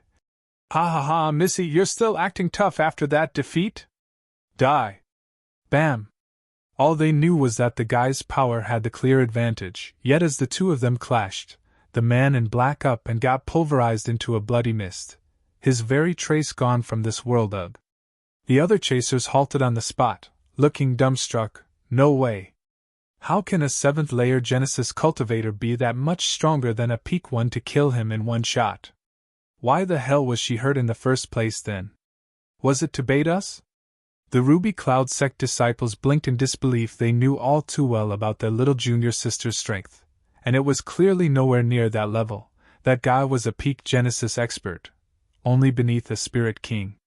They all had suffered at his blows, yet now everyone was dumbstruck, even Chu Qingqing, staring from her palm to the bloody mist in shock. Was my palm that strong? This never happened before. None noticed a shadow lurking in a bush just off from the conflict, watching. An eye was particularly eye-catching, shining in 8 golden rings, divine eye of the void 8th stage, blink. Xue Fan muttered as he put away the fingers, his smile cold.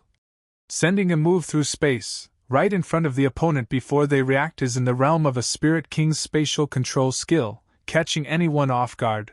Ha ha ha. Xue Fan glanced at the stunned Fang Min, his face hard.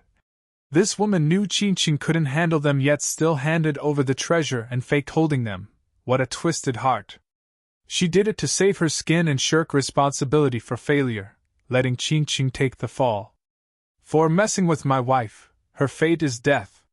Qingqing might look innocent as a lily now, but her man ain't just going to turn the other cheek. Chapter 1192, Killing a Spirit King. Chapter 1192, Killing a Spirit King. Proofreader Papatonks. Girl, you've been holding out on me. Once the reality of the situation sank in, an aged man in black shot forth as he released his deadly aura. Never would I imagine that I'd have to step in against some lousy girls. Now it's time for you to join my brother. The man raised his hand and the air around Chu Qingqing warped. Chu Qingqing cried out. A Spirit King! I may be at the early stage, but I'm a Spirit King nonetheless. Against a 7th-layer Genesis cultivator like you, it's more than enough. You can hide as much power as you want, but it still won't touch upon a Spirit King's might, ha ha ha. The man's eyes shone with pride. Chu Qingqing's face grew hard, her heart sinking as she took out a 12th-grade spiritual sword as she stood on high alert to all movement around her. However, the trembling gave her unsettled mind away. Deep down she knew an attack could come from anywhere, especially since she was up against a Spirit King, who could control the space around her. What was she to do? She was wound tighter than a violin, tense and anxious. The men in black snickered at her being so jumpy. The Spirit King laughed and grabbed. Say good night, girl. Whoosh. The space shifted just then and a rain of arrows launched for Chu Qingqing. She panicked, her face paling.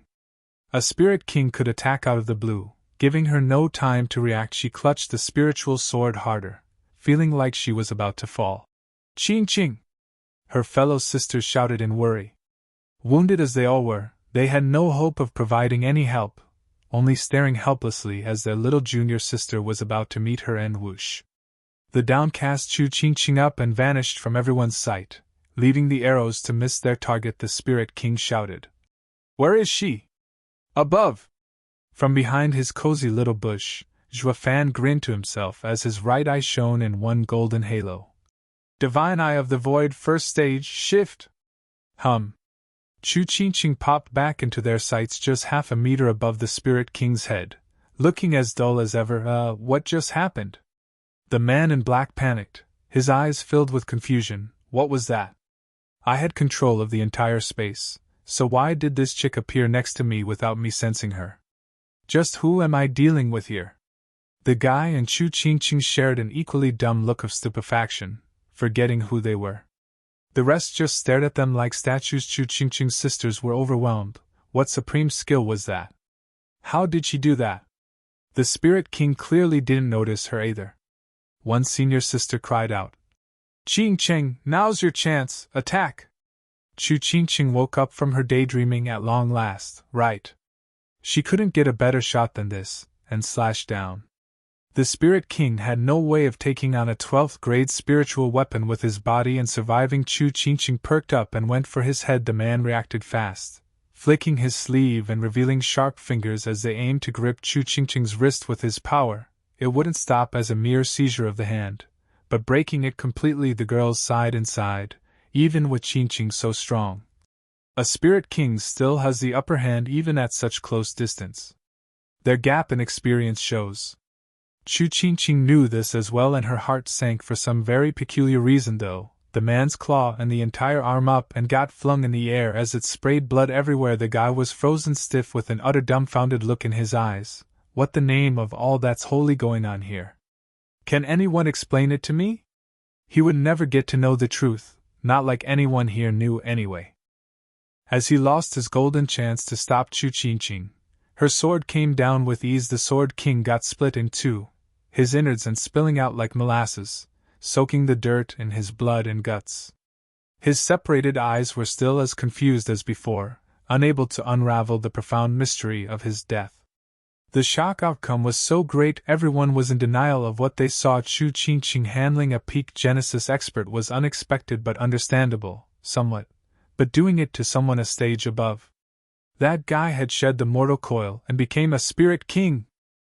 And yet he got done in with a sword, something not even a peak sword king could do. Everyone's eyes twitched as they looked at Qilin in fear and confusion. Her senior sisters as well were slack-jawed with popping eyes. Thump. The late spirit king and leader of the men landed before Qilin. While his features were covered, the cloth couldn't hide the naked bloodthirst in his eyes. Appearance is an illusion. A chick like you looks harmless as a puppy, yet a true expert hides underneath all that facade. He cupped his hands to her, shouting, "Please oblige me a few moves, young miss." He unleashed his power and the space all around started fracturing. The men in black cried out and cheered. Qilin was shocked to the core, forcing herself to breathe under that stifling power. Even as it pushed against her, she managed to stand still. The man grew grave. "Young miss, you're not going to show your true strength? You showed great power by dispatching my people with frightening ease, yet you can't even handle my pressure?" He ramped up the aura by a third. Qilin coughed and sank to one knee, feeling like something was crushing her. The others were mocking her. "These broads are something, but not enough for our boss. He's the strongest, ha ha ha." The leader never left Qilin out of his sight, on high alert. The 2 deaths before were just too bizarre. "Curses, you dare mess with my woman?" Xuefan wore a cold smile. "Since you insist on wanting me to step in, then you better be ready for it." Xuefan's right eye flashed in 8 golden rings, divine eye of the void 8th stage, blink. "Who?" Qilin felt uplifted out of the blue, the pressure gone as she stood back with ease. She was perplexed. Did he stop? Looking around, though, told a different story. The air around her was still shimmering, the grass beneath her was flattened and the rocks pulverized, yet 10 meters around her was right as rain. Qilin was stumped. What's he playing at this time? The guy cracked up and looked ready to fight. "So you're finally giving your all? Let's do this then, young miss. See that? She's standing under the boss pressure. Only spirit kings can do that. Yeah, that's why she killed 2 of our strong men, because she's on another level. We were too careless, taken in by her average appearance, when she was nothing but a spirit king expert. She must have been baiting us for the right moment to take the treasure back." The other men in black bobbed their heads, commenting on Qilin's performance. "She must be the real head senior sister of Ruby Cloud Sect to guard the treasure." Fang Min's face twitched and ground her teeth. "This lousy brat. This is absurd. I'm the real head senior sister here." Chapter 1193, Shadow. Chapter 1193, Shadow. Proofreader Papatonks. Ignoring the comments, Qilin was tense enough as it was due to the opponent's challenge. But she still raised her sword to point it at him, and looked tough. "Come! I'll never hand over the purple gold glazed cup. Neither do I want you to, for it will be the winner's spoils." The leader's hand released a gray energy, his eyes sharp as they made the young miss cower. Whoosh. Before the leader even got to strike, however, Qilin's sword acted first. A sharp sword energy went by the leader's head, striking another spirit king somewhere behind. Blood spurted everywhere as the victim was removed from this world. Ugh. The leader stiffened, frozen on the spot as if he regarded Qilin like a monster or a creature beyond any comprehension. He had no time to even flinch as the attack flew dangerously close to his own head before taking down a brother of his. Just an inch to the side and it'd have been him instead. Gulp. The leader was sweating buckets just as he saw the young miss looking perplexed at what transpired. Her sword moved by itself. Whoosh!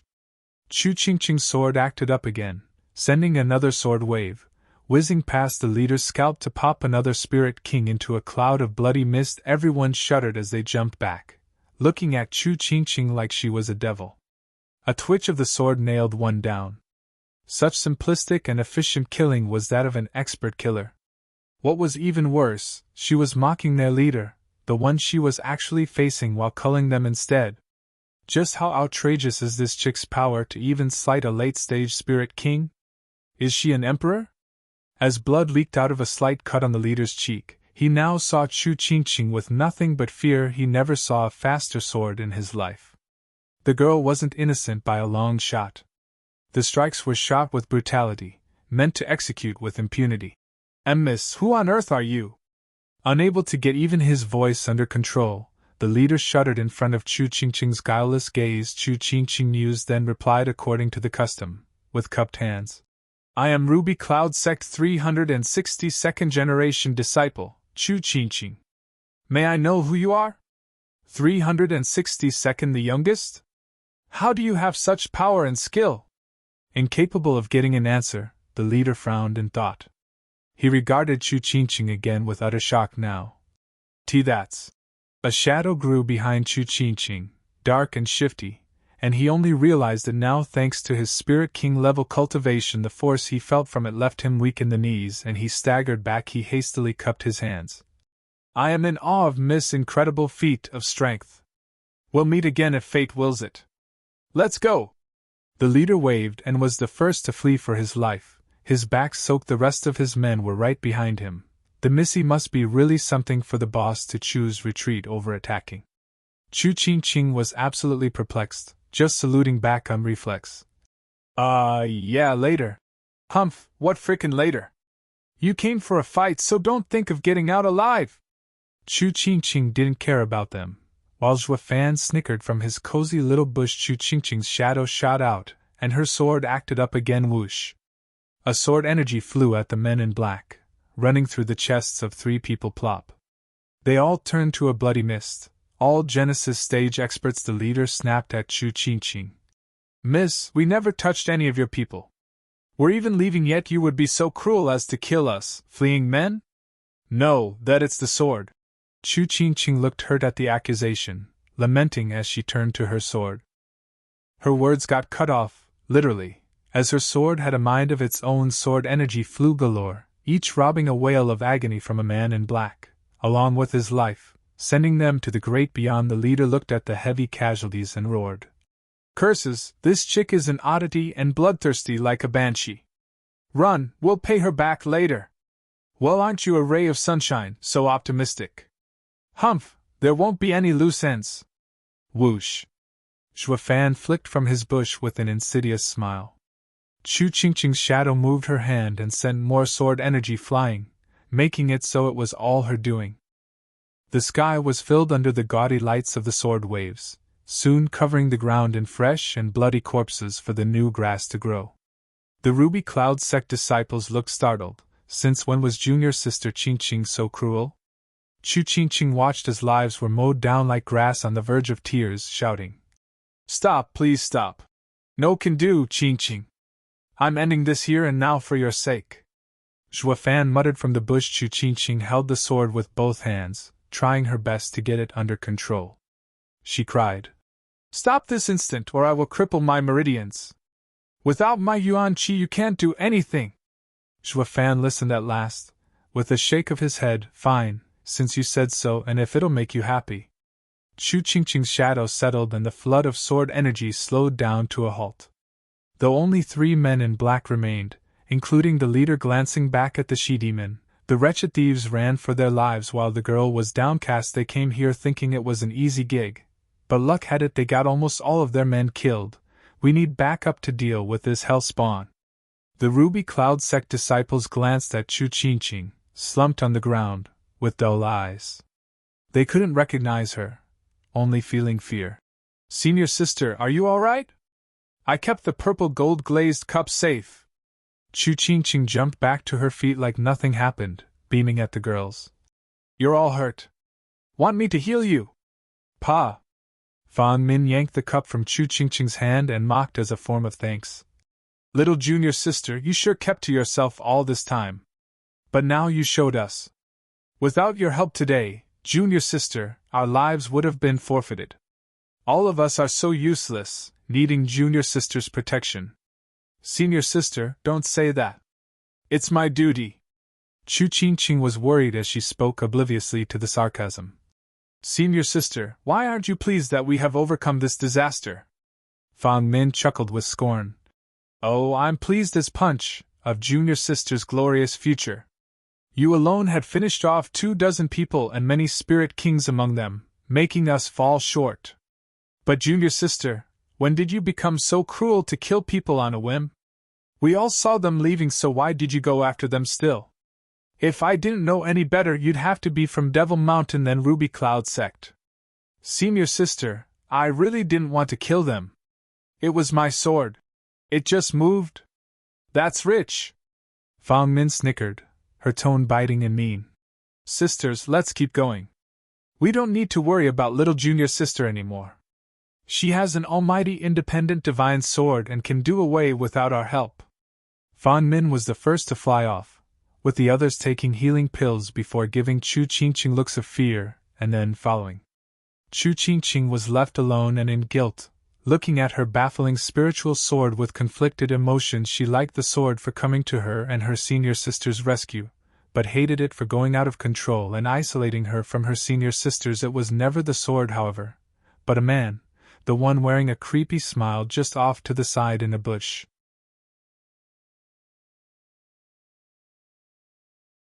Chapter 1194, An Emperor Joins.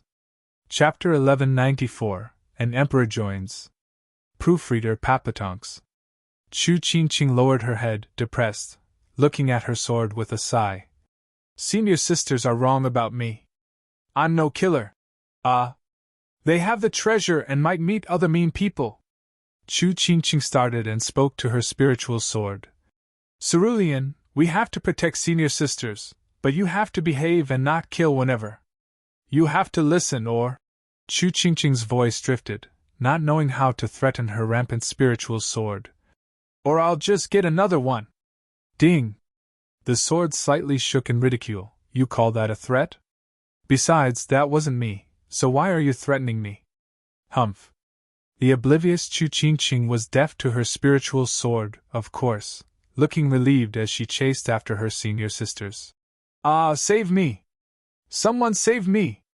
A sudden cry reached her ears. Shriek. She also heard the sharp shriek of a bird. Chu Qingqing looked back in panic. A 100-meter big bird, covered in blue flames, was holding a man in its beak. 8th level spiritual beast, Firestorm Eagle? Chu Qingqing shouted. How did this guy end up caught by a spiritual beast like this? Cerulean, let's go save him! Chu Qingqing shot for the 8th level spiritual beast and slashed. Bam! A white sword wave hacked into the blue flames, freezing the air and making the fire fizzle out. Shriek. The spiritual beast cried out, and Zhuofan used this chance to get out of its beak.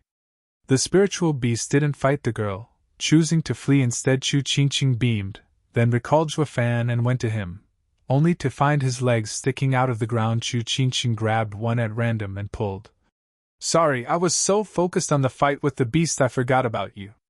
Are you alright? Ha ha ha, I'm perfect. I am in the bone-tempering stage after all and won't die from something as simple as falling. Zhuofan grinned and wiped his face of dirt and dust. Qingqing, thanks for saving me again. It must be in the stars to meet. We have to be fated to be together. Chu Qingqing's face fell in through him. Humph, a scoundrel only knows how to spew lies. I wasted my time saving you for nothing. You're just trying to make your move on me. I should have just let that bird eat you. You'd never, since you can't go on without me. Zhuofan was sickeningly corny, though he was also right, as his words made Chu Qingqing blush. Her heart racing, she shook her head of those random emotions and gave a smirk. You're nothing to me, braggart, so why would I ever stick around with you? Humph, now off you go, shoo. I still need to find my senior sisters. Bye. Chu Qingqing left. Zhuofan howled and his forehead was covered in sweat, straining to speak. Qingqing, don't worry about me, Just do what you have to do. Leave me here in the wild outdoors for another strong spiritual beast to come around and take a bite out of me, again. I won't blame you, since you don't care about me. Just go do you. Chu Qingqing looked back to see Zhuofan grimacing and looking pale while his leg bled. Chu Qingqing rushed over and took out a gauze to bandage him. Weren't you a bone-tempering cultivator? Why did you get a broken leg from falling? It's that spiritual beast who snapped it in its beak. Zhuofan gasped. Bone-tempering stage isn't enough to withstand those sharp fangs. Here, a healing pill from my sect. She fished out a vial in a rush and fed Zhuofan a pill. Chu Qingqing's heart felt forlorn for some reason. But as we're all Genesis experts, we only got pills for internal wounds. It will take a week to heal your leg as is. Zhuofan nodded, looking distressed. Not moving for a week, I'll be a sitting duck for spiritual beasts to gobble me up. Stop saying that. You'll be fine with me around. Chu Qingqing glared at him, but then she looked in the direction her fellow sisters went. Zhuofan smiled. Qingqing, aren't you going after your senior sisters? Just go and forget about me. How can I just leave you with your leg like this? Puffing her underwhelming chest, Chu Qingqing spoke with honor and righteousness, but then she hoisted Zhuofan's arm and helped him up on her back, smiling. Isn't this better?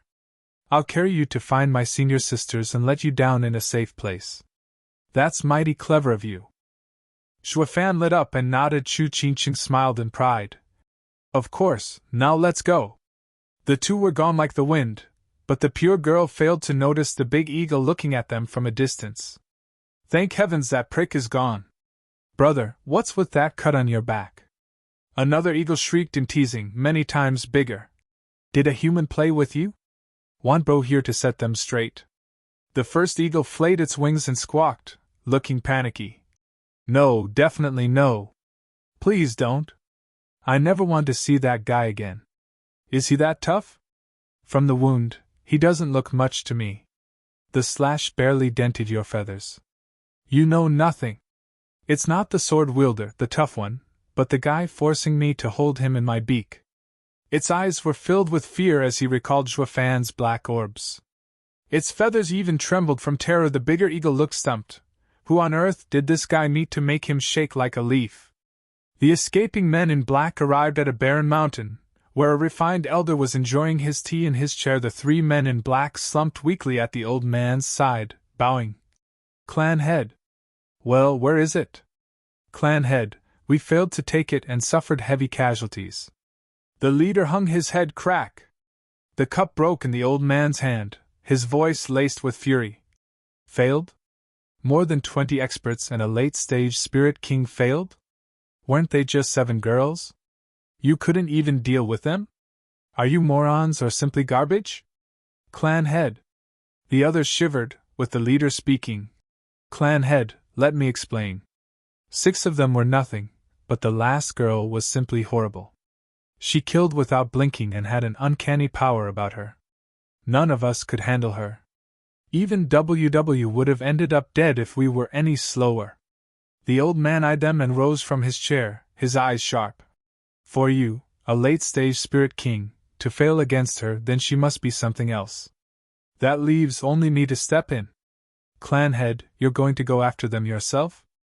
The demonic emperor entrusted us with this task and I'm not about to botch it. The old man snapped back. If just one of you had shown even a bit of promise, I wouldn't have deigned to steal from some nobodies. The old man covered his face with black cloth. The demonic emperor said not to harm anyone if possible, as to not stir up the old hag. All that matters is that we ruin their deal in Mist City. Let's go. Yes.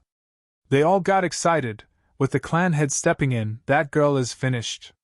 He is a mighty expert in the sacred domain, a true emperor.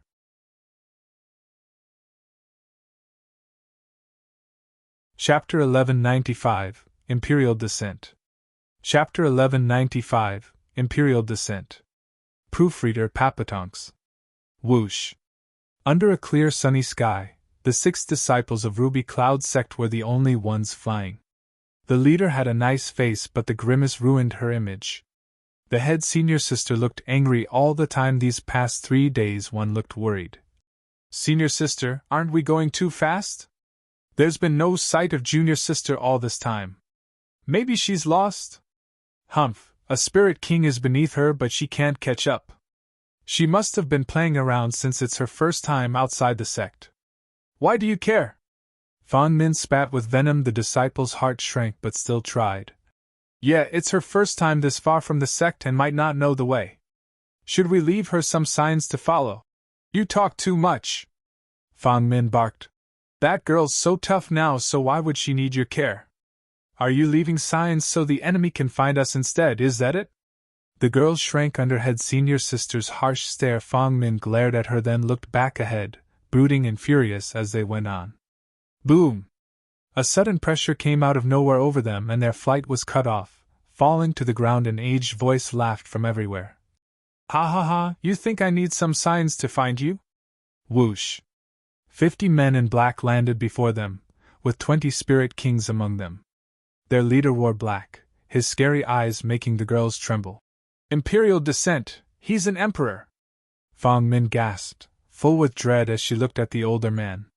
Her heart was beating so hard it might jump out of her chest. The other girls could barely breathe. The old man mocked. Juniors of the Ruby Cloud sect, I'd rather avoid having any real altercation with that biddy, so hand over the purple gold glazed cup. I'll be letting you all go without harming one hair on you. What do you say? As a mighty emperor, senior must be of great renown and sacred domain. Why would you lower yourself to some petty theft, ack? Fang Min tried the diplomatic way, her tone shaky, but an even stronger pressure descended and forced her to shriek and cough blood. The old man snickered. We all have our sordid past, or do you not already see our covered faces? Girl, give it here and we'll be out of your hair, no fuss, no mess. But if it gets to it, I'll just have to pry it from your cold, dead hands. The girls tensed, all looking towards Fang Min and awaiting her decision. Head senior sister, what do we do? Senior! Fang Min's eyes darted around, smiling. Sorry, but you're getting ahead of yourself. You really want me to kill you all? Ha ha ha, kill us? Fang Min laughed in his face. Senior, you got me all wrong. I'm not so stupid to fight the impossible. The treasure just isn't with us. You can just kill us and see for yourself. The old man's face twitched as he gave her a hard look. Not on you? Do you think I'll buy that? Search ahead then. Fang Min grinned as she forced her feet under her, taking out her storage ring. I'll go first. All I have is in there. Take a look. Why, still don't believe me? Ha ha, you can just search me as well. Fang Min started undressing under the fixed gaze of the old man. As her dress grew lighter, her curves grew more obvious. The other guys behind were enchanted. Many gulped and drooled, having forgotten about some lame treasure, engrossed in having her take off everything. That took priority by far, senior sister. Her fellow disciples were tense and jittery. When senior sister finishes, it won't be us next, will it? We'll now lose both the treasure and our purity. What is senior sister thinking going so far? All right. Fang Min was left in a most enticing and revealing inner garment. When the old man stopped her, his men hung their heads at having lost a good show, whining inside. Clan head, can't you mind the timing? Only just a bit more.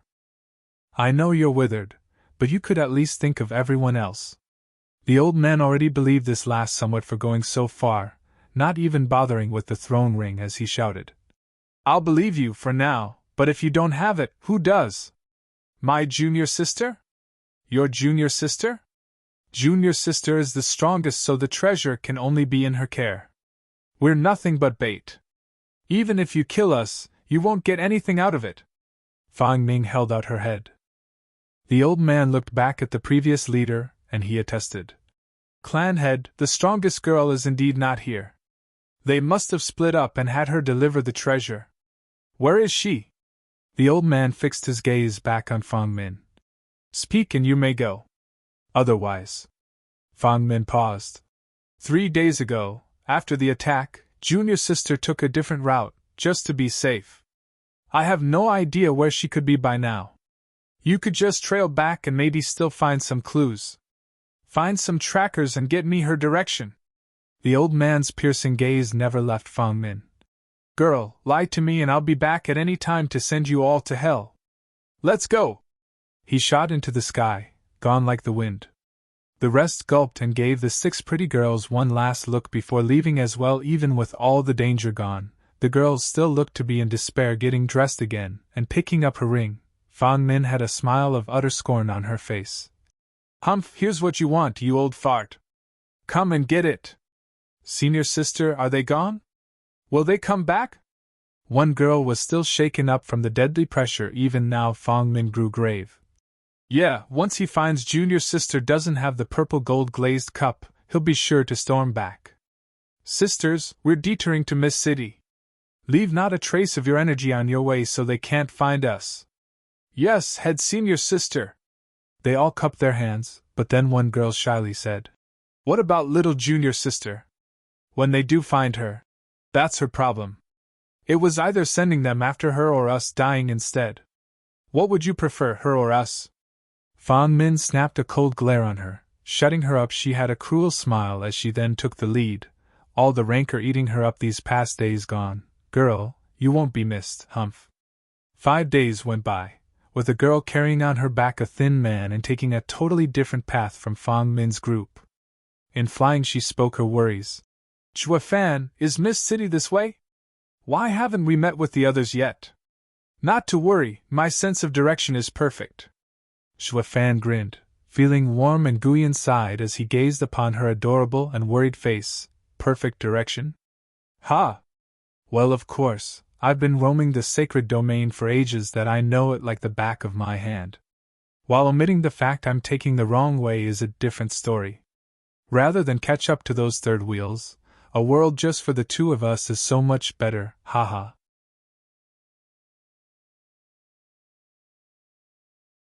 Chapter 1196, Hellish. Chapter 1196, Hellish. Proofreader Papatonks. Huff. It had been a week already, yet no sign of the girls as Chu Qingqing carried Zhuo Fan with ragged breath. Worry plagued her innocent heart, making her not stop for even a second all this time. Even for a Genesis stage expert, the long travel took its toll. Zhuo Fan was feeling a bit guilty, wiping her sweaty brow. Qingqing, my leg is healed now. Let's take a rest. No, I've yet to catch up to my senior sisters. We can't stop now. It will only make us lag further behind. Chu Qingqing was stubborn. You won't ever catch them, not by taking the wrong way at least. Zhuo Fan sighed. Qingqing, what difference does it make if we can't reach them? They're faster than you anyway, so there's no way you can catch up. Aren't you going to just meet up in Miss City? You'll just see them there, so just take it easy. But this is my first time outside the sect. How should I know where Miss City is? Don't you have me for something this simple? I'll show you the way. You! Chu Qingqing started, looking back. Weren't you out looking for herbs?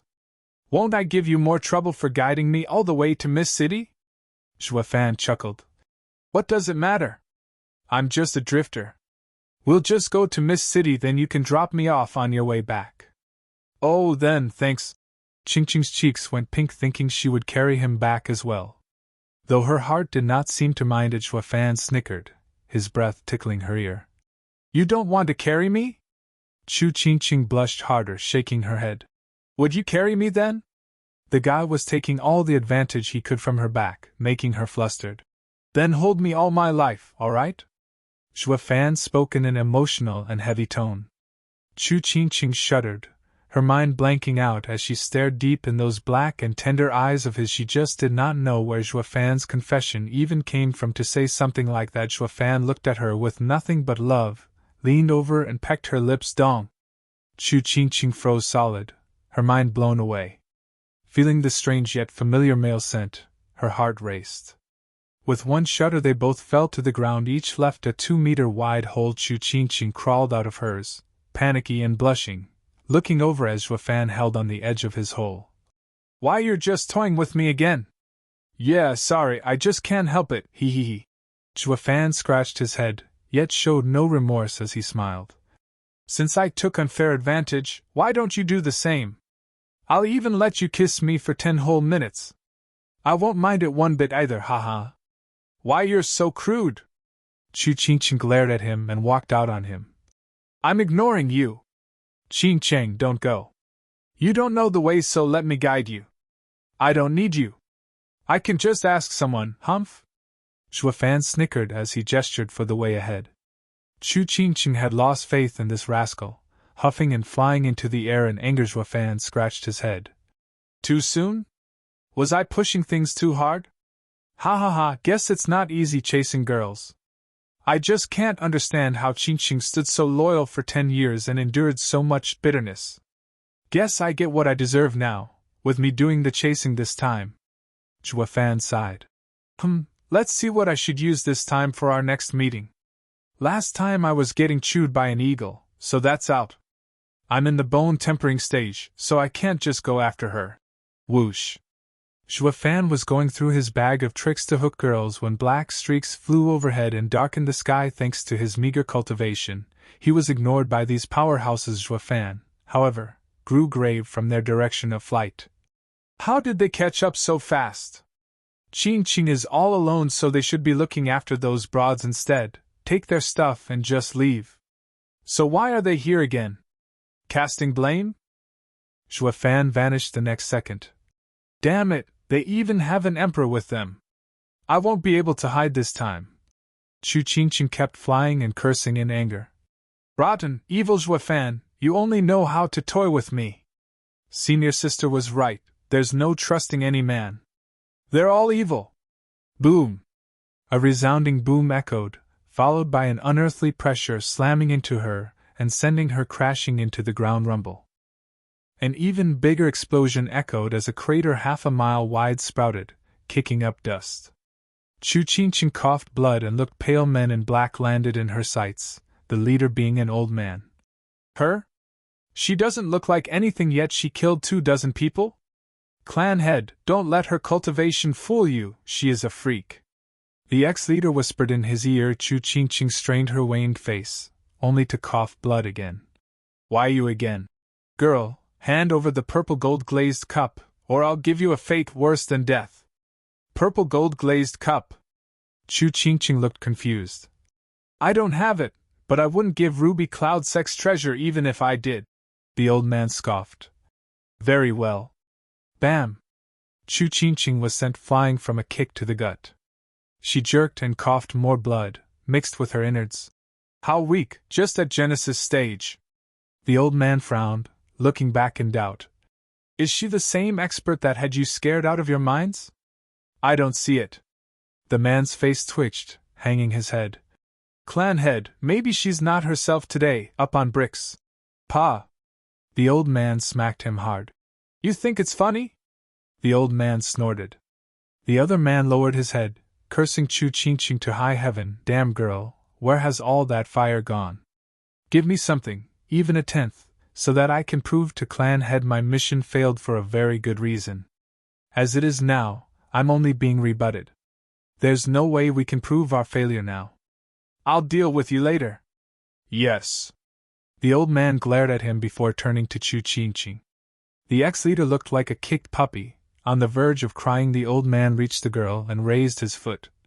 Lass, you killed my men, so I can't let you go like the rest. Since you're so obstinate, I'll crack open that skull of yours before looking for the treasure on your body. The old man stomped. A mighty pressure fell on her face, heralding certain doom. Chu Qingqing felt her weakened body growing heavy and her heart sinking. Am I going to die? There's so many things I want to do. I don't even know my purpose in life, so how can I just... Boom! Her eyes closed just as the old man stomped a huge crater in front of her a mile wide. When the dust settled, the old man shook, his head whipping in another direction and shouting. State who you are! You don't need to know it for where you're going. A pitch-black figure appeared in the roaming dust, its voice eerie and chilling. Even these criminals used to getting their hands dirty felt their hearts seizing from the hellish feeling.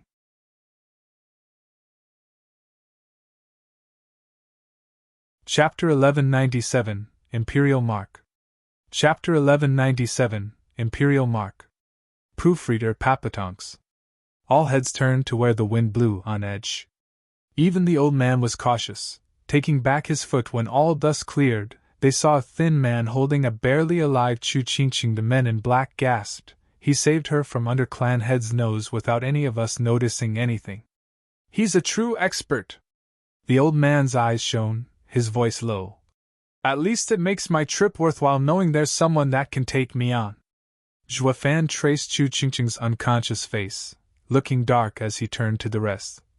Geezer, you must be rushing to die going after her.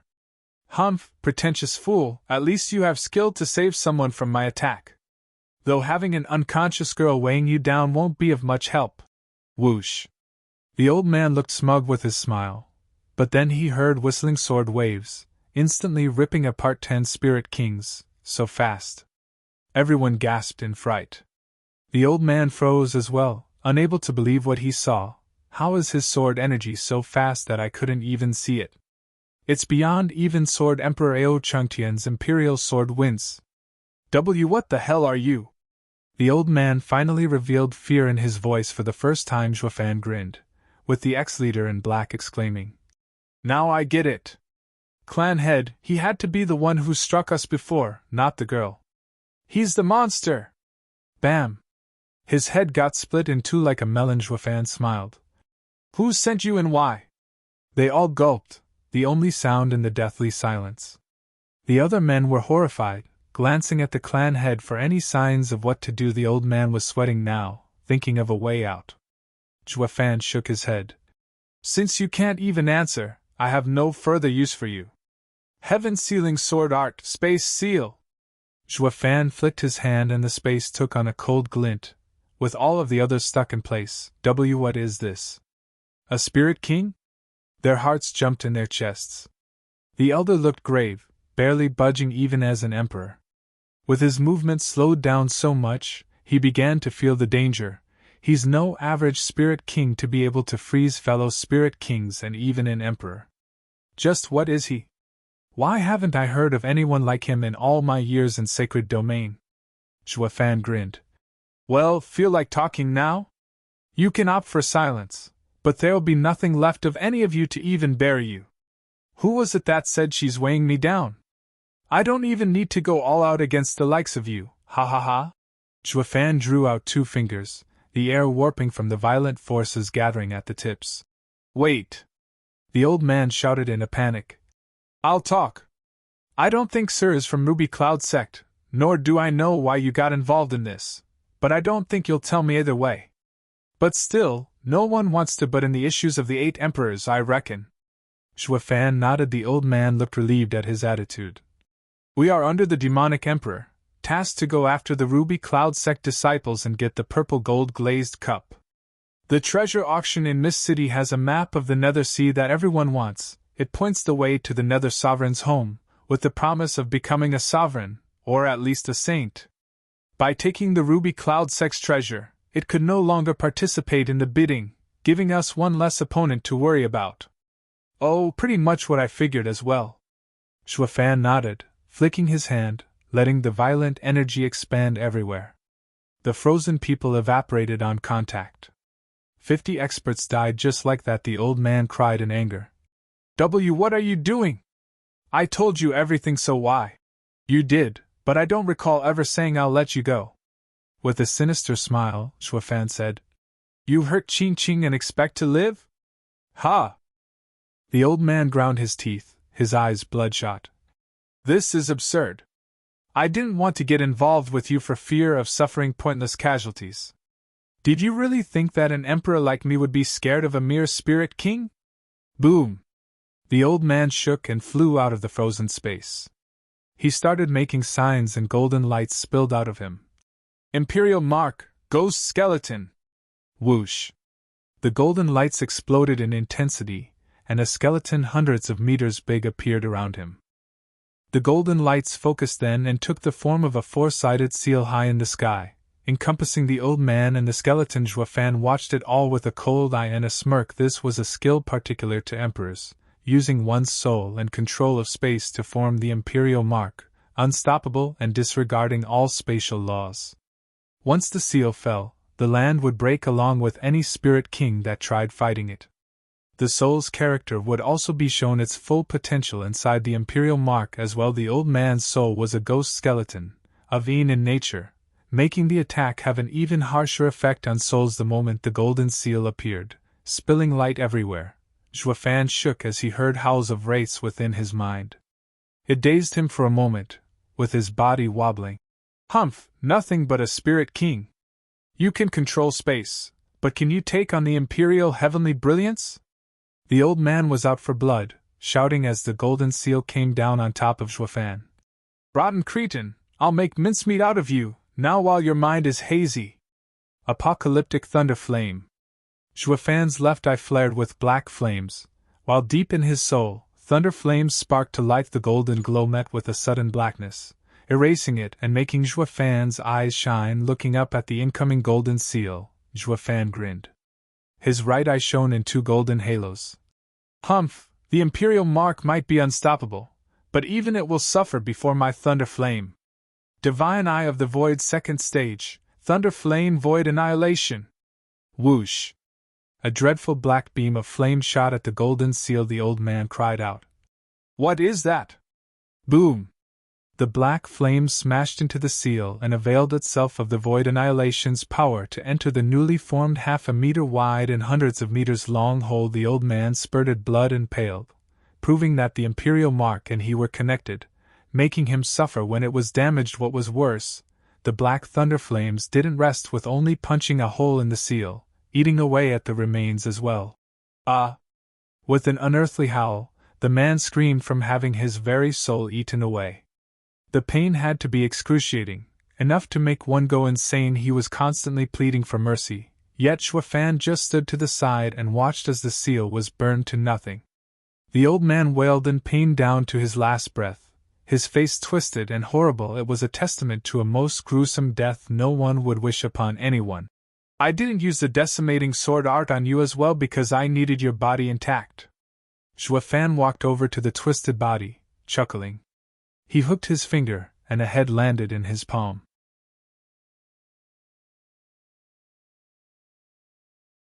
Chapter 1198, Gambling Town. Chapter 1198, Gambling Town. Proofreader Papatonks. Drip.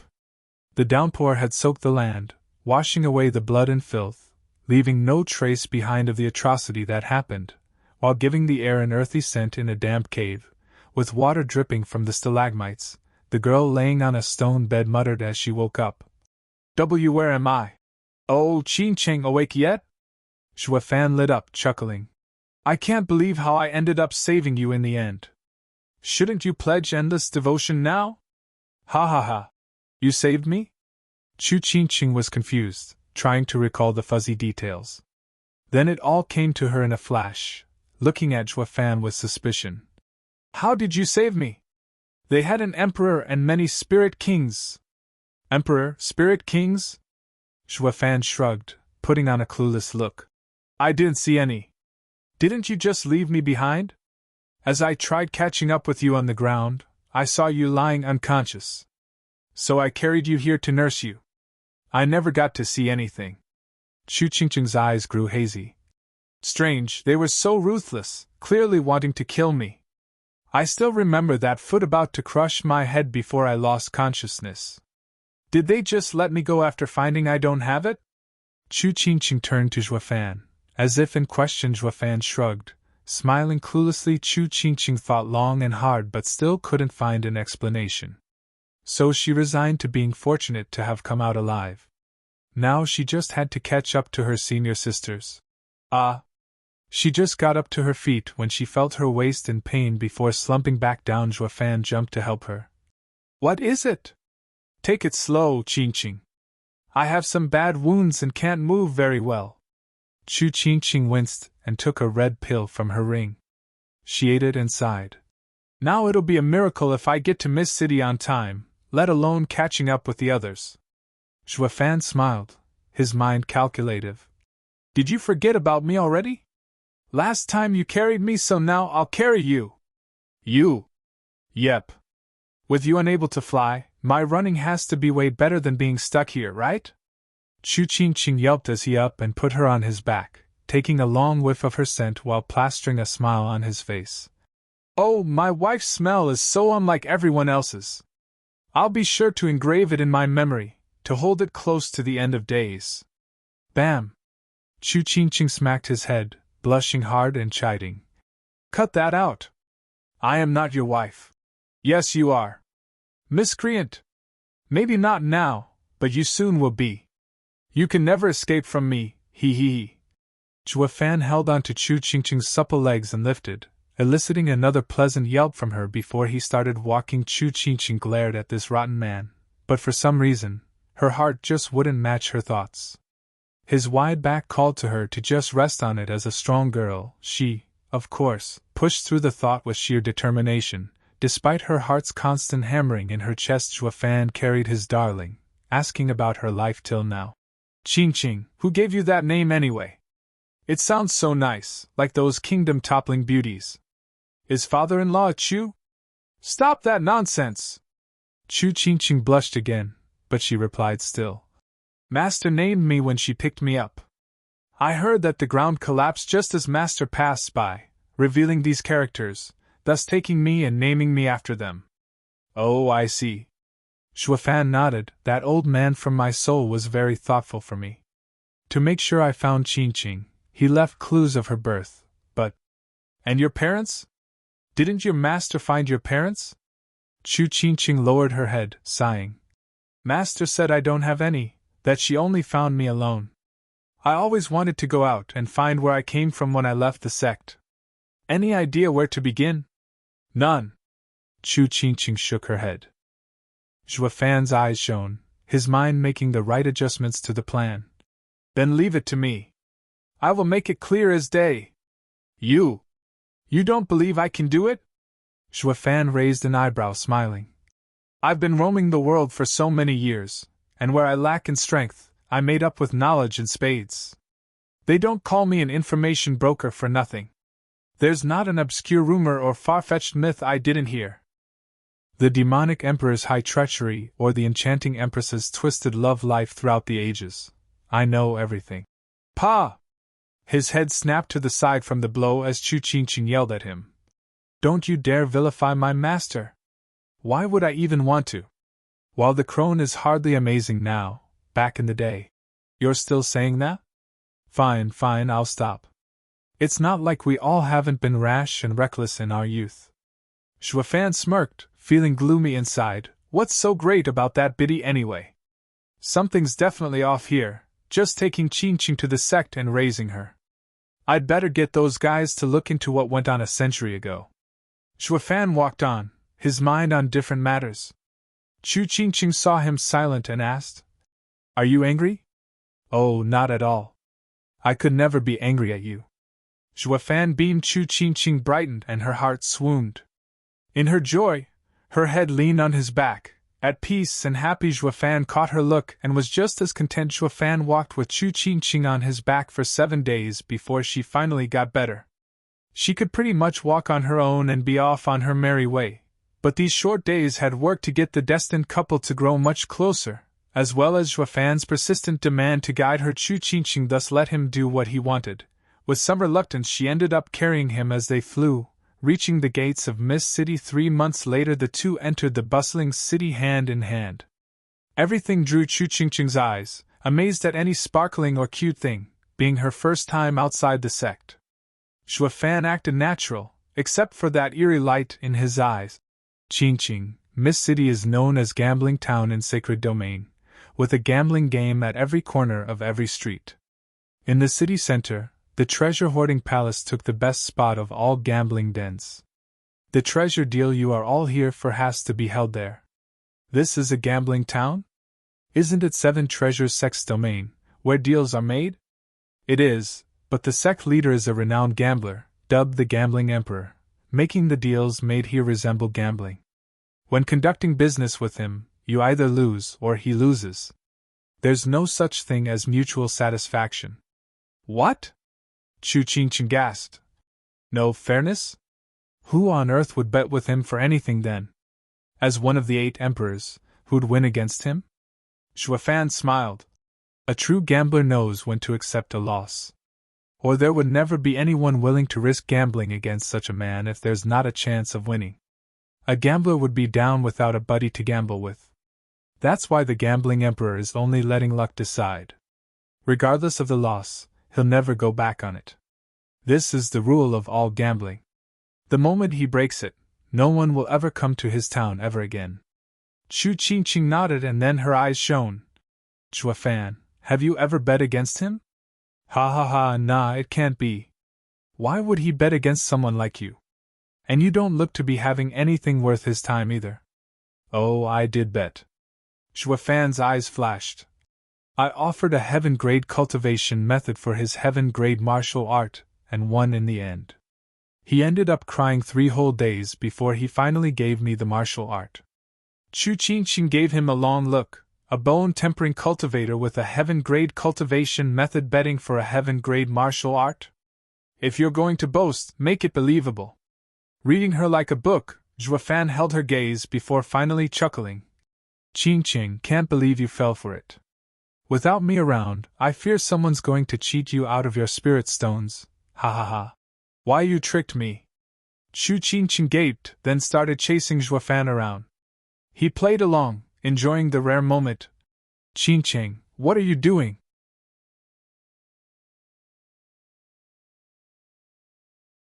Chapter 1199, Gambling Town's Upstart. Chapter 1199, Gambling Town's Upstart. Proofreader Papatonks. As Senior Aunt May. Chu Qingqing jumped in fright, looking back in anxiety where the voice came from and stiffened like a child being caught. A woman in her 50s came over, a mid-stage empress, with sharp eyes and an ashen face wearing plain clothes. She glared at the two, approaching with authority. Her fierce attitude only worked on girls, not on seasoned demons like Zhuofan. Mei Sangu hasn't kicked the bucket yet? What a drag! Zhuofan cursed her inside. Mei Sangu reached them, and her eyes never left Chu Qingqing. Behind her were Fang Min and the other girls, along with one young man. She pointed at Zhuofan's face while cussing. Qingqing, who's this? You're a Ruby Cloud Sect disciple yet are gallivanting with a man in broad daylight? The scandal! Senior Aunt He. Chu Qingqing was embarrassed, stuck unable to even introduce him. Fang Min butted in, ever unhelpful with making things worse. Senior Aunt, he's the thug we found in the forest looking for herbs a few months ago. He's nothing, but he must be one smooth talker to actually get in Junior Sister's graces to follow her here. Junior Sister, if you were looking for a man, you sure have poor tastes. Just what are you up to hanging out with a nobody like him, ha ha ha. The other girls giggled at her expense. Senior Sister, you misunderstand. He's.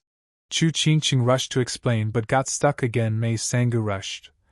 Qingqing, just what is going on here? Explain yourself. You know very well of your master's high expectations. Don't throw it all away on a whim.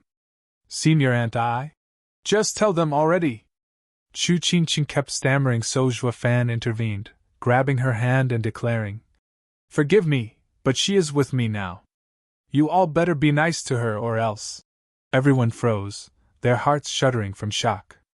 Mei Sangu could hardly believe her ears. Qingqing, why you've already?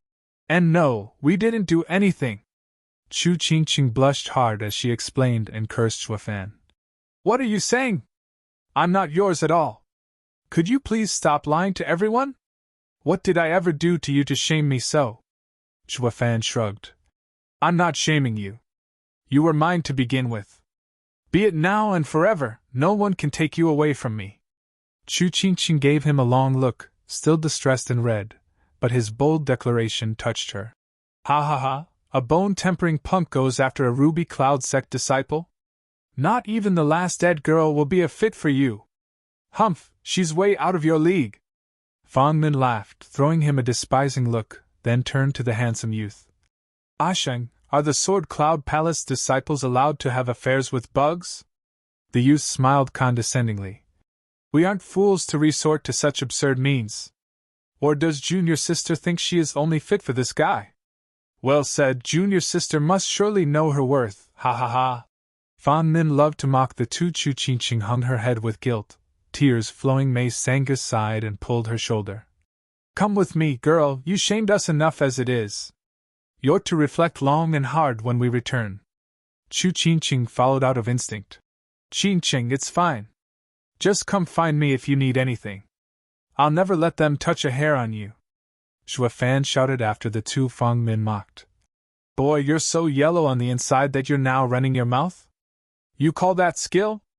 If you're a man, just go take junior sister from senior Aunt May's hand.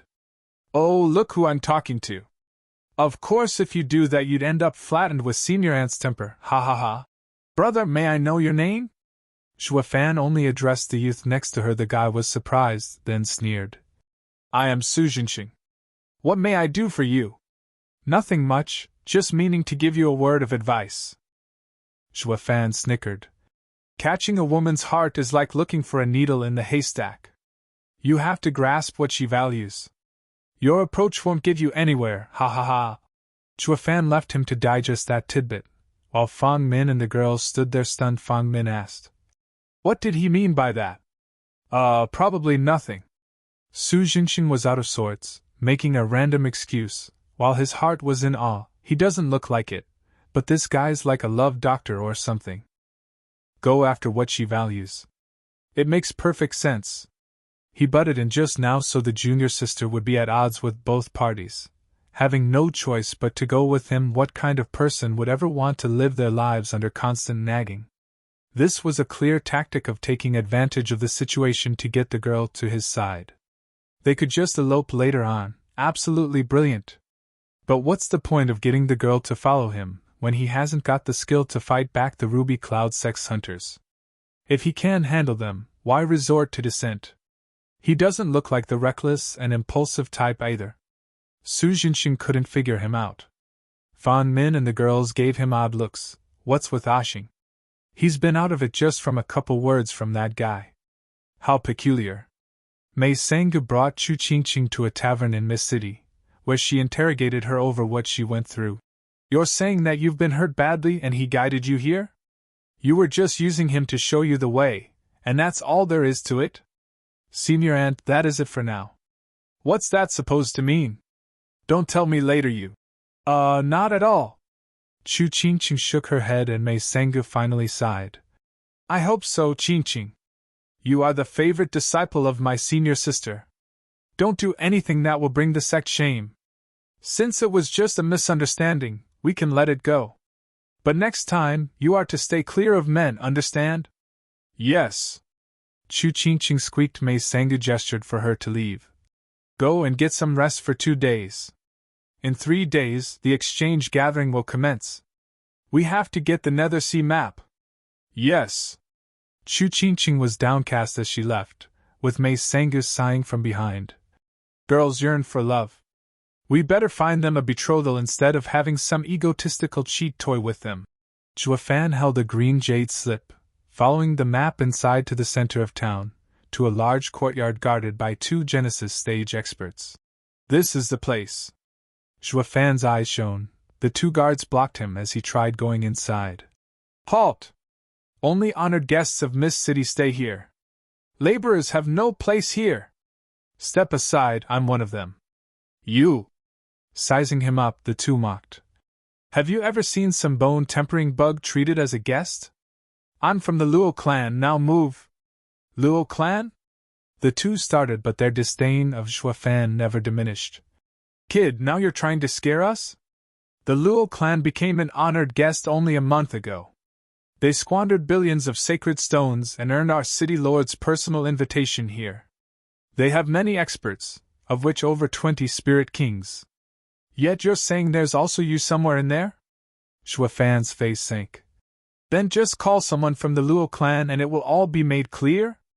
Why? Is a bug worthy of the audience of such an important guest? Steward Zhua! A cry came just then as Li Jingtian rushed over upon noticing Zhua.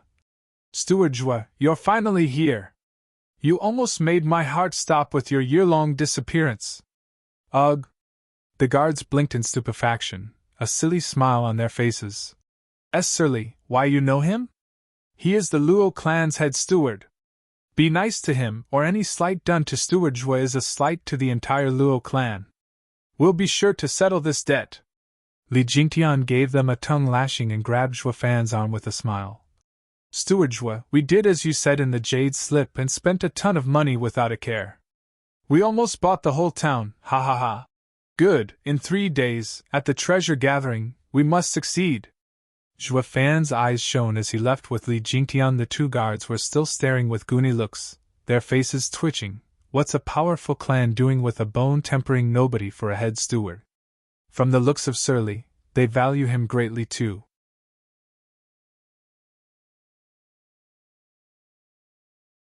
Chapter 1200, Treasure Gathering. Chapter 1200, Treasure Gathering. Proofreader Papatonks. 3 days later, at the treasure hoarding palace, placed in the center of Mist City, an endless crowd had gathered. Some were officials, others were average people, but they were all there for the great treasure exchange, though that was just a fancy word for gambling. As most treasures were never seen in public, some would end up spending a fortune, only to get nothing in return. Others had the fortune of using just 10 spirit stones and becoming set for life. This was the thrill of gambling, fraught with dangers, but the potential to win a reward so valuable that it could put you in power overnight. Everyone here walked in line, for on this day there was no status separating anyone as they entered the hall and got to their seats. The place housed hundreds of thousands, gathered around a stage where the city lord of Mist City awaited. Today he was not just the city lord, but the host for the occasion. With this exchange holding some very incredible items, he had to come out and handle this big event involving powerful people. Taking a deep breath, the man of the hour overlooked the stands, tensing as he lingered a moment longer on the 9 covered private booths. Therein were the other representatives of the 8 emperors. All were a headache to deal with and could trash this place without fear of consequences. It unnerved him, but he tried to focus and calm his mind. We've been here for a month yet still haven't seen the city lord such a nervous wreck. In one of the booths, Li Jingtian glanced at the fretful man and turned to the other booths. Steward Zhuo, today we're up against the 8 emperors, in the open no less, but isn't it a bit too early with barely a year of preparations? Even Mist City Lord isn't ready to face the others, and he has the gambling emperor behind him. Zhuo Fan sat in a cozy chair. Yes, the risk is great, but we have to grasp the opportunity. It's the best chance we have of involving ourselves in the 8 emperors' conflict. Who's to say there'll be a next one? Also, didn't I say I will be taking the lead in this? Young Miss Murong, what are you 2 even doing here? Zhuo Fan looked back at the 2 girls. As the young miss of the Luo clan, I have to be present at such a huge event. Luo Yunchang shrugged from her own fancy chair. Murong Shui gave him a look. I'm not about to miss out on the chance of seeing the sacred domain's big shots. So far, it doesn't look any different from the mortal domain. If it's all the same, why come? Bali Yi rolled her eyes. We're here to show these big names in sacred domain what we're made of, not strut about. You're both here for nothing. Hey, don't talk like that. Who's in charge of the clan here anyway? Settle down now. As they were about to bicker again, Zhuo Fan intervened. Since we're all here, might as well enjoy it. Young Miss Luo is correct though. At such an important event, a steward isn't enough to represent the clan head's intentions. It's only normal for the young miss to be here. Luo Yunchang rose an eyebrow, shooting Bali Yu a smug look. The cold lady huffed and flicked her head away. The others chuckled at their antics. Bang! A deafening ringing echoed as a bell was struck. The stands went quiet, with the city lord walking forward with a smile. Guests, the 1784th Treasure Exchange Gathering begins. Be it the poor or the rich, this very hall offers the same opportunity to all, an opportunity to change their destiny. Life is hard and cruel, so don't wait for it to get better. Take out everything you have and go after those treasures. The crowd went wild. We'll start off with our first item of the day. At City Lord's shout, guards pushed in a trolley. It had a black cover, blocking any prying eyes as the host gave his speech. This is a fascinating spiritual weapon for the ladies, and an obsession for the men. It is a treasure that drives shock into all. You can't possibly imagine the world could ever have something so incredible. What is it, you ask? The eyes below the stage glittered, trying their best to guess what this amazing bauble could be behind that thin veil. With a cryptic smile, the city lord resumed. I don't know it, and neither do any of you. Per custom, it can be something grand and unique, or as common as dirt. Let the blind bidding commence, and may the highest bidder win. Opportunity rarely knocks in one's lifetime, people. Don't miss your chance at glory. 100,000 spirit stones. A shout echoed the instant he finished riling up the crowd, followed by a flood of others. 1,000,000! I must have it. It has to be amazing to make women fascinated and men obsessed. 5,000,000! The people whispered, then checked their pockets to see if they could afford it. Some had the means but not the will to step in, for fear of going bust. Fan sneered at the bivalent crowd. That's the gambling emperor's ploy, all right. Plan to hike up the bidding. That means the item must be junk to raise it so high. Why? People would feel sorry spending a fortune over something cheap, but it garners attention. While buying something valued with a lower price would cause excitement and greed. All these years, the gambling emperor has been using this trick to cheat people out of their money. It's an old tactic, but there's plenty of people out there who would fall for it all the same. Ha ha ha. Zhuo Fan shook his head in disdain. Li Jingtian nodded. Yeah, but what kind of fools would fall for it? Do you need to ask? Us, of course. Eh? Li Jingtian flinched. Steward Zhuo, you know it's a trick yet still go for it? What else do you expect from an upstart?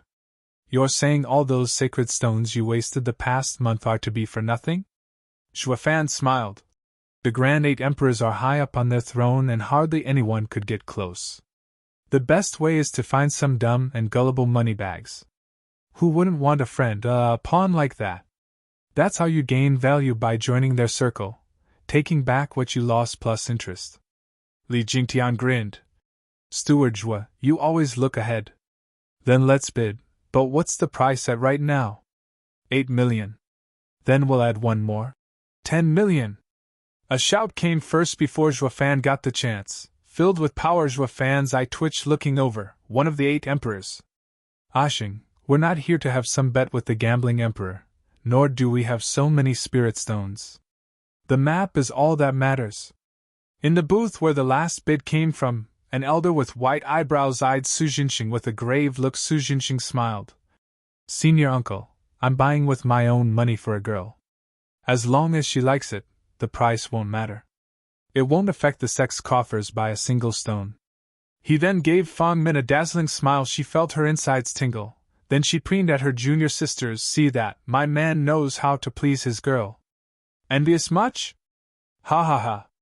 The girls nodded like good children, with only Chu Qingqing depressed, her mind always on Zhuo Fan. Sir Lu, Ashing looked smitten with Amin. It won't be long before they tie the knot, ha ha ha. Third Aunt May giggled, showing her white teeth, a stark difference from how she acted around Zhuo Fan and Qingqing. Her mind was another matter. However, Amin is good at this, having the kid wrapped around her finger. Humph, let him waste his money on the junk, and then they won't have anything left to bid for the Nether Sea map. Damn broad, going as far as using a honey trap.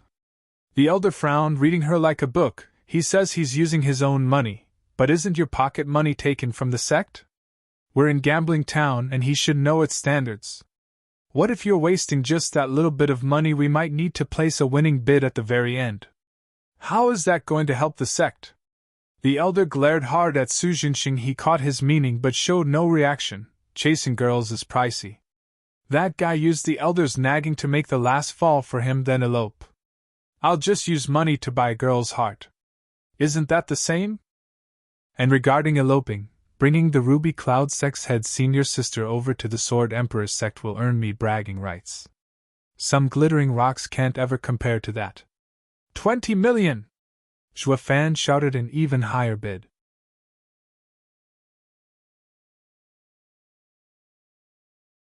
Chapter 1201, A Moneybag Style.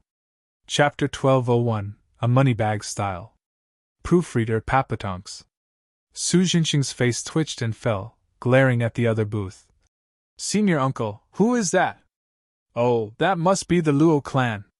The old man squinted and said, They're not with them, Just a group that got fame from throwing their money around in gambling town recently. Nothing but Moneybags. Nothing? They go after 8 Emperor's people without any backing? I can't lose now. What about Sword Emperor Sect's reputation? Su Jinxing shouted, 30 million. Jinxing! The elder snapped, a little too late. Youths could never handle a challenge right. Irking for a fight at the slightest provocation, 30 million was his yearly allowance for training, yet it was all thrown over some unknown useless bauble. The old man cursed him for being a sore loser, while Fang Min rejoiced under the second-hand attention. Zhua Fan casually replied, Sacred stones! The entire stands were stirring, with all eyes fixed on his booth in shock. 20 million sacred stones over some random crap? That was no longer betting, but throwing cash around. What kind of moneybags are behind that curtain? Su Jinxing choked, grimacing, unable to face Fang Min's hopeful eyes and choosing to direct all his hatred at the enemy. Bastard! Who the hell are these Luos? Throwing away 20 million sacred stones like garbage? Did they run out of spirit stones? This is absurd. They got more money than a Sword Emperor disciple. The senior uncle was stunned, but sighed in relief. I'm glad this wastrel got his desires curbed. Ha ha ha. Honored Luo clan, are you sure you want to bet 20 million sacred stones on this? The city lord was taken aback as well. All eyes awaited for the booth's reply. City lord, we only have sacred stones and will only be using them from now on. Boom! The hall exploded with clamor, never leaving the booth out of their sight. They all heard of the Luo clan's deep pockets, but to think they were bottomless. They used sacred stones right off the bat, and they would keep doing it. What were the rest supposed to bet then? Many clutched their heads, grimacing out of futility to deal with this upstart. Looking at the crowd, the city lord stuck to his role. The Luo clan bid 20 million sacred stones on this item. Is there anyone else who bids more? Silent as the grave. No one at all? The city lord tried. Seeing no reaction, he declared. Then the fascination of women and obsession of men shall go to the Luo clan. The city lord threw his arm and uncovered the trolley to reveal a dazzling prismatic hairpin, decorated with 18 crystalline pearls of incredible clarity that mesmerized the crowd. The girls in particular looked spellbound, holding them under its mystical spell. Prismatic virtuous hairpin, created from refined metal 180 times and adorned with pearls, each priceless. As a woman, wearing such a pearl hairpin would magnify their beauty, emphasize their elegance, and perfect their image. The city lord went on. Alas, it can't be considered anything more than a hairpin. Any man that would buy it is bound to have their hearts bleed and regret going home with this trinket. Ha ha ha. The audience burst out in laughter, most of which were men, of course. As for the women, they were just enamored with the pearl hairpin. The Ruby Cloud Sect women, even Mei Sangu, weren't any different, their eyes sparkling like that of a young girl. Fang Min bit her lip, giving Su Jinxing a reproachful look. You're useless. You couldn't even buy a hairpin. Sister Min, it's good that he didn't. It's nothing but a pointless decoration worth less than 100 spirit stones. As if. It has its uses and I wanted it. Fang Min whined like a spoiled brat. Chu Qingqing nodded at the side, envious. Sure, it's not valuable, but it'll be nice to be able to wear it just once. You. Ha! Fang Min scoffed. No amount of hairpins will work on someone as hopeless as you. Chu Qingqing pouted with a lowered head. The city lord turned to the Luo clan to say, Of course, a sword is worthy of a hero, as makeup is sublime on a lady. We've been mocking its value only from a man's standpoint. For a woman, however, especially a breathtaking beauty as young Miss Luo, it is another matter entirely. With your wealth, it is not just about money when bidding on the hairpin, but a must-have accessory. Take the hairpin to young Miss Luo. Yes. An attendant took the trolley with the item. All the eyes that glittered as the item passed belonged solely to women, filled with envy. Hold. A voice from the booth came. Wah. Give this hairpin to Ruby Cloud Sect's young Miss Chu Qingqing. Everyone got rowdy again. All whispering as they turned in Ruby Cloud Sect's direction. Luo clan just threw away 20 million sacred stones just so it can gift it to Ruby Cloud Sect? Are they their backers? The Ruby Cloud Sect group was baffled as well. Fang Min turned eager to Mei Sangu. Senior Aunt, is the Luo clan with us? The elder stared at her hard, tense. With Ruby Cloud Sect having such a wealthy branch, it will make the last bidding dangerous. I don't know. Sect leader didn't tell me anything. Were they sent to help? Mei Sangu was floundering. An attendant brought the item over, bowing. Senior, who might Miss Qingqing be? Whoosh. All eyes focused on Chu Qingqing, who looked out of sorts as she raised a hand. The attendant smiled and bowed again as he presented the hairpin. As Miss Heard, the Luo clan's master, gifts you this. Please take it, miss. Oh. Chu Qingqing operated on reflex at this point, too overwhelmed to speak. Before she did reach it, however, another hand flicked the cover and moved to grab it right in her face with a cold eye. The attendant dodged the insidious hand, staring at the owner. Miss, you're not Chu Qingqing and I can't give it to you. I'm the head senior sister of Ruby Cloud Sect, Fang Min. If Luo clan told you to give Ruby Cloud Sect the time, then why can't I have it? Fang Min's eyes burned with jealousy as she grinded her teeth. The man spat. Master Luo bought the hairpin, and it's our duty to give it to the rightful owner. Gambling Town abides by this rule. Since Sir wished for young Miss Qingqing of Ruby Cloud Sect to have it, it's clear that it doesn't belong to the sect itself. Damn you. Minner, stop making a scene. You're only making a fool of yourself. Fang Min was about to flip out, but Mei Sangu shouted. She then smiled. Qingqing, it's his gift, so take it.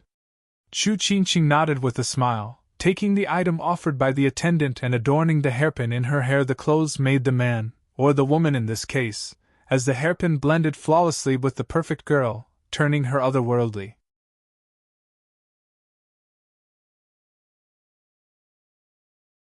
Chapter 1202, Gambling Stage. Chapter 1202, Gambling Stage. Proofreader Papatonks. Qin-chun? Did you find her? Luo Yunchang heard Zhuofan shouting and flinched. Did I hear right? Is she from Ruby Cloud Sect? Zhuofan nodded and eased a long breath. Yes, it's truly unfortunate that she is so close to Ruby Cloud Sect. It's sure to make things worse at one point. Then congratulations. Li Jingtian muttered, looking strained. Zhuofan cared not, saying, Elderly, there's something strange about the secrecy around Qingqing in Ruby Cloud Sect. Look into it, as well as what events happened 100 years ago. I have a feeling that hag is setting her up for something. Sure, Steward Zhua, I'll go check it out later. Thanks. Zhuofan frowned, his mind elsewhere. The city lord once again announced. Ladies and gentlemen, as well as seniors, the first item found an owner, but you needn't fret, for our second item is far more precious. Bring it in. 30 million! The city lord flinched, looking again at the Luo clan booth with a twitchy eye. Yes, sir, I've yet to call out the starting price. Who cares, I just gotta have it. Boom! The stands were taken by storm once more. The first item's only clue to its value was the city lord's base price. But now that was shot out the window, placing a sky-high bid off the bat regardless if it was junk or diamonds. Though it would be such a shame for those 30 million sacred stones if it ended up being a bust. Thinking about it from a different angle, what shame would there be if they're filthy rich? The real question is, just how loaded are they to burn so much money? The focus of the gathering has changed from betting to figuring out the mystery behind the Luo clan. Where did they come from? The city lord sighed, but stuck to his role, calling it thrice. Anyone else? Anyone at all? Someone? Everyone was silent. Knowing nothing about that thing on the stage, and already having a 30 million bid on it, no one would be insane to take such unwarranted risk. The item goes to the Luo clan. The city lord slammed his gavel. What is it, you might ask? Let us see. Give it to young Miss Qingqing from Ruby Cloud Sect, thanks. Zhuofan cut him off, making the city lord stumble. He gave a powerless and strained sigh as he said, Sir, you don't even wish to know what you bought? No, since everything will be delivered to young Miss Qingqing. Zhuofan's tone was irreproachable. The city lord gave a casual wave, sending the attendant with the item. Everyone watched as the unknown item moved away. This never happened once in the history of Miss City. Ruby Cloud Sect's group was dumbfounded. Who's Luo clan? Why are they just giving us stuff? They want to work their way into our good graces? Yeah, that's gotta be it. But why then are they sending it to just one person, the youngest disciple? That was what had these girls stumped, so began an endless trail of unknown items sent to Qingqing with every outrageous bid from Zhuofan before the city lord ever got to rile up the crowd. Qingqing had to do nothing and found herself swimming in treasures with a blank look. As for the people coming here for the thrill of betting, they were left powerless against such moneybags, turning into props to make him look good since he won all the items with an impossible price. The others had nothing on him. It was a sad day for any gambler. A dreamer, or a plain addict, it mattered not the heavy loss or the crushing defeat, but being unable to bet. The city lord felt the worst of it by far with every dreaded call from Zhuofan. An item was bought without even being able to get a word in. The only dignity as host remaining was to call the next item. It was a sad, sad day for him now that all the items were gone. It was city lord's time to shine once more. With the commodities over, we would first like to thank our honored Luo clan for being our greatest investor. The next item shall be the greatest the city has ever seen. The 8 emperors of the sacred domain shall now compete over our last item, Nether Sea Map. Others are welcome to join, so long as you can stomach it and have the strength to back it. Ha ha ha. 8 emperors? The tired or bored gamblers thought the last item might be their time to shine. They were happy chasing the thrill even if it meant losing the shirt off their backs. Hearing 8 emperors being mentioned, however, woke them up on the spot. You kidding me? Bet with the 8 emperors? I'm too young to die. Not a sound was made in the entire hall, with the audience feeling a chill down their backs. The city lord gave them a cold smile, then smirked at the Luo clan's booth. You can have the world's wealth in your pocket, but not even you have the gall to challenge these powerhouses. 8 Emperor's representatives, this is a request from the Gambling Emperor. Please present your bids on the table so that the winner can be declared without any hard feelings. Bring chairs and a table. Someone brought a large table and 7 seats. The city lord smiled, being the first to face it and take out a gray map to display it on the table. The people in the booths huffed and made their way out, including Mei Sanga's group, each looking impressive. The audience had their first glimpse of real power. What does the Gambling Emperor intend with this? Give his town a show? Yeah, as each of us are people of repute, why should we bother giving these people any consideration by showing our competition? Does the Gambling Emperor want to inflate his image?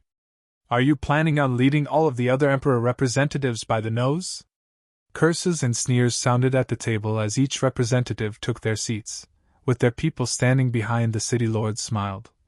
People, since you came to Gambling Town, you must gather around the betting table. The Nether Sea Map can't just be given, since the Gambling Emperor has been wanting the Nether Sovereign's seat of enlightenment as well. Why invite us here for betting? The city lord's eyes shone, showing a sinister smile. We can't sell it to you, but we can lose it as long as you have the means to win it. Mei Sanga squinted and huffed. Fine, and how do we play?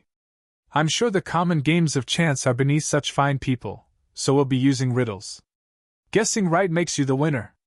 In case of a draw, the house wins. The city lord smirked. Riddle? The 7 people nodded. Fine. Then let the games begin. Wait. To the shock of everyone in there, a shout came from the Luo clan booth. Add another seat. The Luo clan is joining. What? The crowd stirred. The Luo clan is competing with the 8 emperors? Is it suicidal? Or do they have backing? The representatives themselves were taken aback, each trying to guess their history. With such nerves of steel, they had to be something else to join such a bet. Did they represent Sacred Mountain? The city lord smiled. Bring another seat. There's plenty of room around the betting table.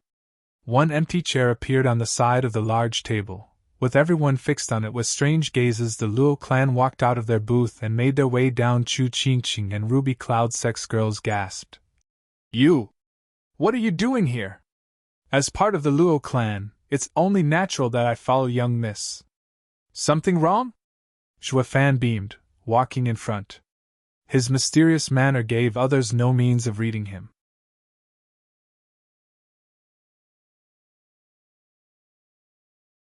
Chapter 1203, Treasure Competition. Chapter 1203, Treasure Competition. Proofreader Papatonks. Startled, Chu Qingqing stared at Xuefan, getting more confused by the second. The other girls couldn't wrap their heads how a magnate like the Luo clan would take in bone-tempering garbage. Xuefan couldn't care less about what they thought, smiling at one particular girl. Qingqing, did you like what I gave you? You gave them to me. Yes, did you like them? Xuefan sighed. Sorry for giving you random things. We were only together for a short time and couldn't tell what you'd like, so I just gave you everything to pick the right one for you. If you don't like anything, just throw them away. But tell me what you like so I'll be sure to pick the best for you next time. It's fine, they're all nice. Chu Qingqing blushed red-hot, lowering her head as her heart blossomed in her chest. Xuefan smiled. Nice? What were they then, since I couldn't see? Tell me all about them so I can give you more in the future. You don't have to waste your money. Humph, he didn't waste anything, especially since he didn't even want that stuff. So he just showered you with them while he was at it. You really think he'll do it again? Fang Min was stewing in her jealousy as she scoffed. Master Luo must have bought all that to show off, regardless what stuff it was. Who knows what the punk must have said to his master to gain the right to handle such garbage. He's nowhere near capable of getting millions of sacred stones from his master just to burn them for you. Yeah, he's just a lucky bastard to have such a nice master to take him in. What a shame to have picked dirt from the ground. Of course he has no say over his master's money, not to give it to you at least. Su Jinxing was also irked. Junior sister, you better stay away from him. He's nothing but a lapdog. Do you wish to rely on someone's charity? Chu Qingqing looked hurt, giving Xuefan a long look before saying, Senior sister, but he's really nice. Even if he didn't buy all of that, just his thoughtful. Come again? Dumping the stuff his master didn't want on you is thoughtful? Dumb girl, are you so cheap? Fang Min glared hard, then turned to Mei Sangu. Senior aunt, shouldn't you handle this? Junior sister Qingqing is being misled. Mei Sangu gave Xuefan a cold look, speaking to the seated Luo Yunchang. Girl, leash your servant from his obnoxious flirting. Hey, old bat, it's you who should tighten the chain on those she-dogs. Their incessant barking is driving us nuts. Luo Yunchang bit back. The audience gaped. The Luo clan just taunted an emperor's representative? How cool is that? Just who are they? Mei Sangu was nearing her 10th millennium yet just got insulted by a wee girl. Of course she'd explode, slapping the table and flaring her aura at Luo Yunchang. You have some nerve, dumb girl! Whoosh! A figure flashed in front of Luo Yunchang, spreading his cold aura to counter Mei Sangu's temper. Meeting in an explosive clash, Mei Sangu shook, her heart in shock. Baliuyu fell back, glaring at Mei Sangu in challenge. Old bat, not bad at all. How did this miss? Mei Sangu sized Baliuyu up, shocked by the second. The rest were baffled while also raising the Luo clan's importance in their minds. Mei Sangu was a tested and true emperor stage expert, but Baliuyu was a mere spirit king. Despite the gap, they were matched. No wonder the Luo clan joined the 8 emperors' fray. The representatives' hearts sank, no longer dismissing them. The audience was restless. Baliuyu took a deep breath, turning to Xuefan, who only had eyes for Chu Qingqing. Steward Xue, you caused this mess yet you're flirting to the side? Yeah, Steward Xue, you said you wanted to bet so we came along. Why should you stay behind and relax while I'm taking it over for you? Luo Yunchang gave him a smile, her tone bitter. Steward? Chu Qingqing started. Why, you're Luo clan steward? The rest were astonished. How did a bone-tempering cultivator end up being a magnate's steward? Don't they care about power when headhunting? I'll explain later. With a wide smile, Xuefan rushed back, leaving Chu Qingqing in confusion. Xuefan reached Luo Yunchang, and she casually ceded her seat. Li Jingtian tidied it up before gesturing to Xuefan to take it with utmost respect. The audience was staring dumbstruck as the Luo clan steward took the seat of honor. But why? The city lord gave him a long look of confusion, but knew he was valued, so he also treated the steward with the respect he deserved, regardless of cultivation. Sir Xue, so young and so promising. Thank you, city lord. We may now begin the bet. Gladly. The city lord nodded and addressed the 8 people at the table. With all participants in order, I shall now speak of the rules. First of all, money dictates the chips you hold. The more you have, the easier to advance and become the house. The purse needs to win bouts with the house to stay in the game. The instant he loses, it's game over. Mei Senga squinted. Which means? You take turns playing. The city lord snickered.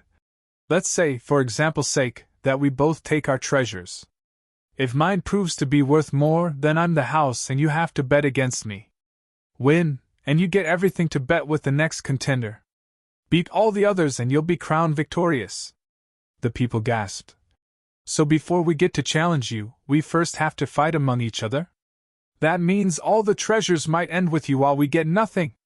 Yes, such a possibility exists, but it so happens that I'm the holder of the priceless Nethersea map. All the treasures here can't hope to come close to it. That makes me, as a matter of course, the final house. Before that, however, give your all. One more thing, the first bettor has an advantage. He might have 2 treasures and can be a house, ha ha ha.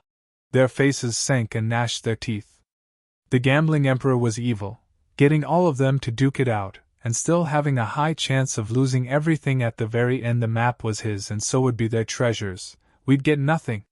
Folding, however, was not an option either. Stealing, on the other hand, would leave dire consequences to everyone here. It was a different item from that 9 Serenity's secret records. It had instant use. While this was merely a guiding tool, it was not worth waging war over something so vague. The contenders finally made their decision, nodding. Let's do this. Whoosh. Mei Sengu revealed her prismatic cup. This is Ruby Cloud Sect's core treasure, purple gold glazed cup, a 4th grade sacred weapon. The demonic emperor allowed me to bring the demonic gauntlet, a 3rd grade sacred weapon. An old man with black hair sighed as he threw in a claw with dark energy oozing out. He knew it was less than the purple gold glazed cup. Shuafan's eyes shook. It was his finest work back in the day, given to his treacherous disciple. To think I'd see it here. The other representatives took out their own as well, some 4th, other 3rd grade. The highest, however, belonged to the Sword Emperor, Howling Sword, 5th grade. The others gasped. This guy can become the second house. He doesn't seem to mind using something so valuable in a bet. The city lord went by the book as he turned to Zhuofan. Luo clan, the item of your choosing. Magnates like them only have money. They have no legacy, only building their wealth over time, humph. Fan Min found the right moment to mock them. Zhuofan smiled, and in a shower of light, a draconic roar echoed. The gaudy glow had them gawking.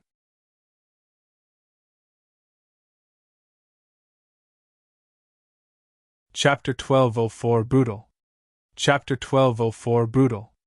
Proofreader Papatonks. Clink.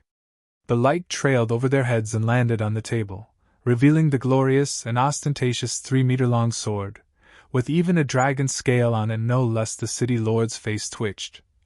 Peak 5th grade sacred weapon? It's close to 6th grade even, a true rarity in the sacred domain. That's far from all. City Lord, would you care to take a closer look upon the way it was made? This is by no means amateur work, nor your average 5th grade sacred weapon. Luo Yunchang raised an eyebrow in pride. The City Lord bobbed his head. Indeed, young Miss Luo is right. The maker has instilled his peak sword arts into it, making it even have a spirit. Incredible. I fear not even a 6th grade sacred weapon might compare. It's a certainty, not just a possibility. Zhuofan grinned as he pointed out. City Lord, look here, could anyone get their hands on such ingredients? The City Lord took a closer look and gasped in shock. Why, you mean to say it's made with a scale from a dragon king from the Dragon Lands? The audience widened their eyes and cried out. Even the representatives were shaken up as they stared in disbelief. They have the nerve to have a sacred weapon made of a dragon king's scale. Do they have a death wish? Why, young Miss Luo, don't you know if the dragons from the Dragon Lands find out? City Lord's face twitched hard, barely finding the words to speak. Zhuofan waved off his concern. City Lord, relax, we don't fear them, which is why we've taken it out. A Dragon King is a peak 10th level spiritual beast, stronger than the average emperor. We took one scales to make a weapon out of it, yet we'd be scared to let them find out. Ha ha ha. Oh, I see. City Lord gave a bright smile, his heart racing as his image of Luo clan grew in his mind. Dragons were kings among spiritual beasts, with many powerful beings among them. Not even the 7 sacred mountains would mess with them, but the Luo clan did. Just who has their backs? Everyone's disdain of them was cut short then, and the city lord gave them a long look, then declared, "People, I believe you all know the value of a 5th-grade sacred weapon. All of your treasures combined can't even match Luo clan and Sword Emperor's items, each, with Luo clans being slightly better. Besides me, Luo clan is the final house, followed by the Sword Emperor representative, then all of you according to your treasures. Objections? It's plain to see this is fair, so of course there aren't any." A grimacing old man took the demonic gauntlet as he turned to savage-looking young master. "Wraith Scholar, your shadow veil is 4th grade.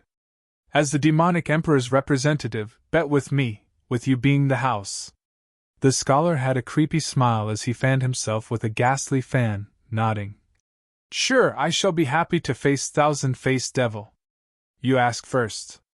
"No, it's your right as the house." "With pleasure." "Pa." Snapping the fan closed, the scholar said, "Answer me this, was it the demonic emperor the one who destroyed the 36 gates of Demon Light Castle 3 years ago?" Thousand-Faced Devil's face shook, stammering. "Wraith Scholar, why do you say that? Didn't you investigate and found it to be the Falcon Emperor?" "Yes, we thought so as well, but after fighting among each other and suffering losses, it was the demonic emperor who took advantage of the gap to step in." "How do you explain that? What's so strange about them relying on the demonic emperor for protection to avoid casualties?" "None, actually, but in our war either side won, with the prideful demonic emperor expanding his domain for thousands of miles. It baffled both of us." Wraith Scholar snickered as he stared Thousand-Faced Devil down. "You're his right-hand man, so I would like to hear it from you. Spare us both the trouble of lying, it won't work." "Everyone here knows, I'm sure, just that there is no proof. The gambling emperor is known to be fair at the gambling table. If his people judge it to be a lie, you shall become the loser." Taking a deep breath, Thousand-Faced Devil eyed the cold city lord. He already had a decision in mind and knew the truth. "Fine, I admit it to be the demonic emperor's doing. But that's because I only needed that cleared up. You win." Wraith Scholar snickered as he pushed his treasure over. "The Wraith Emperor will be sure to join the Falcon Emperor to settle this debt with the demonic emperor. Tell him to be ready for a reckoning." Thousand-Faced Devil's face twitched as he took it. "I will tell him. Farewell." Wraith Scholar stood up and cupped his hands. "Thank the gambling emperor for his fairness. I shall now take my leave." The others looked puzzled as he went. Isn't this supposed to be a riddle? How come it became truth or dare? Bam! Thousand-Faced Devil slapped the table in anger. "City Lord, is this the gambling emperor's intention? The gambling emperor only proposed betting, not involving himself in your issues. Now Sir has 2 items and can be the house." The city lord smiled. Thousand-Faced Devil was outraged, but he held it in. Gambling emperor knew all along what happened then. He kept it hidden for so long not to gain hatred. With the 2 having no proof of hanging it over the demonic emperor's head, they could do nothing today. However, he had no choice but to admit it, thus giving them an excuse. It wasn't his fault though, since the demonic emperor gave him strict orders to get that map. If he denied it, he would have gotten back only to die. The demonic emperor's cruelty was well known. Taking a deep breath, Thousand-Faced Devil could only keep going. The demonic emperor was already tough enough not to fear the other 2. All that mattered was the map, so he turned to the Falcon Emperor's representative to shout, "I'm the house now, please." The grizzled old man met his challenge. Thousand-Faced Devil did have some skill though, using his cunning and favoritism to pave his way forward and win many treasures. He was now facing Ruby Cloud Sect. How many stars are in the sky? With so many shining, who can say? Can you? Mei Sangu retorted. Thousand-Faced Devil snickered and shook his head. I don't either, making this a draw. But I'm the house, so that makes it my win. Hand it over. Thousand-faced devil threw the purple gold-glazed cup in his bag.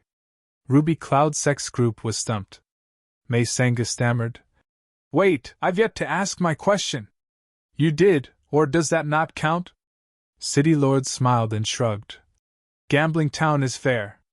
Your question was the same as his, and with either knowing the answer, the house won. The women grimaced. Juefan chuckled. The devil now turned to the old man with the white eyebrows, taking out his treasures as he spoke with hatred. Brother Lu, listen closely to my question.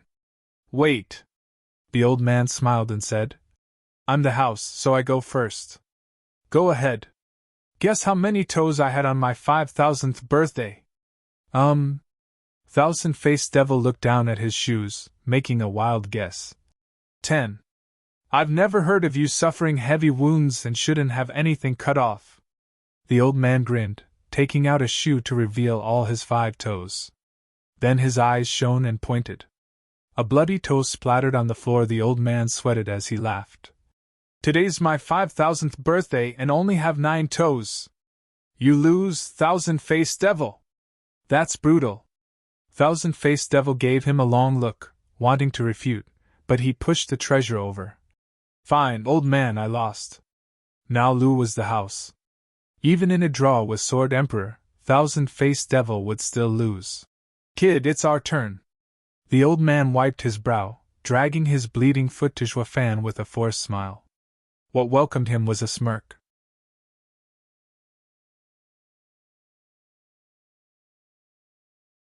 Chapter 1205, Headache. Chapter 1205, Headache. Proofreader Papatonks. Looking down at the blood, the ghastly scene made even Ruby Cloud Sect's girls cover their eyes. It shocked them to the core to find someone so resolute to even harm themselves. Juefan looked back up, giving the old man a snicker. Senior, you're playing hardball. Kid, yous have little experience. There are plenty of savager people in the world than me. You'll meet them later. Letting this little frighten you proves you have no place on this stage. Ha ha ha, sir's lesson is right. I hope sir will go easy on me. You're making it hard for these old bones. The Sword Emperor must have that map. I urge you to withdraw.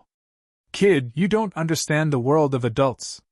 The old man patronized Chu Qingqing was worried for Juefan. He looked wise and bold, making her feel like a kid would be no match for him.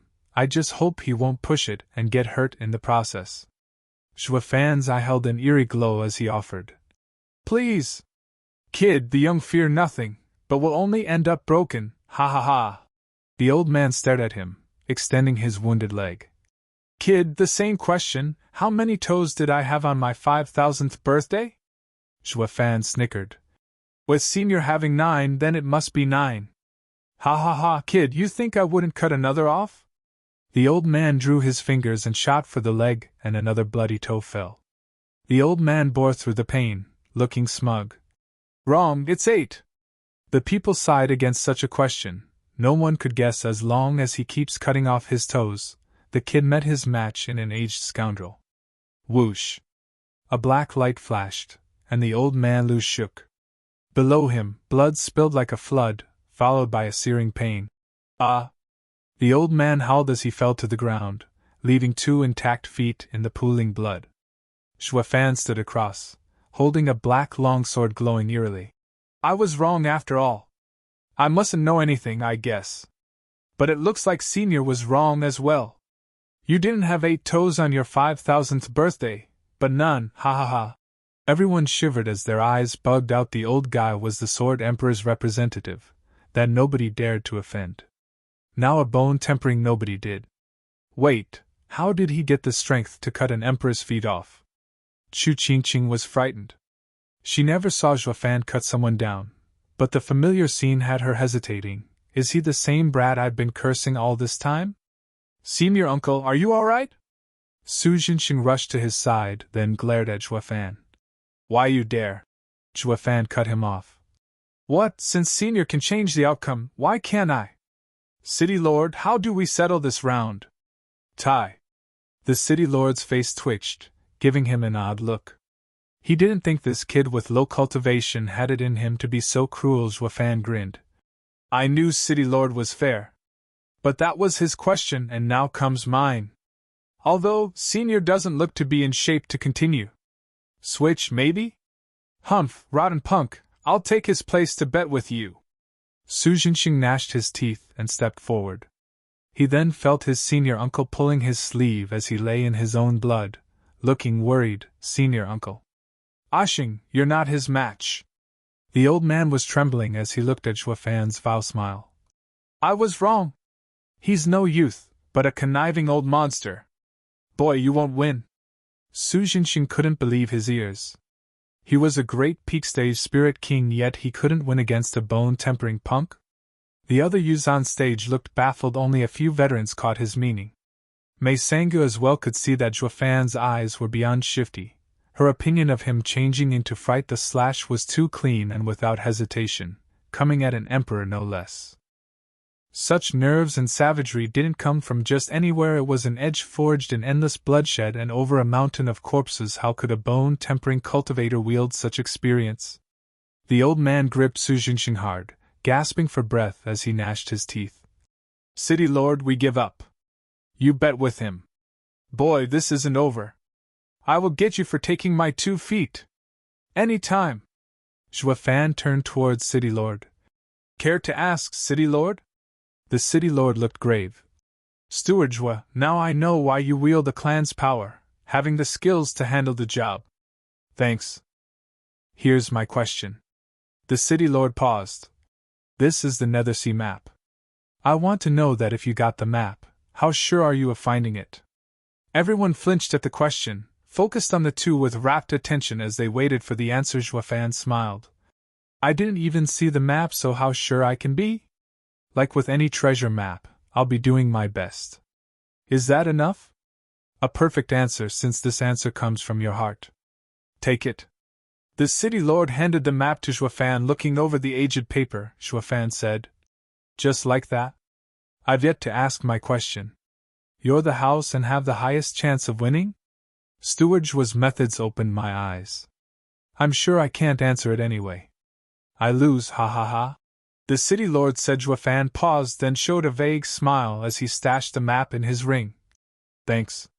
Zhuafan waved and left with his group. Under the hard stares of everyone there, one looked forlorn, stuck between women as she sighed, He won't even look at me once. On the road, Balyu looked back to see no one, smirking.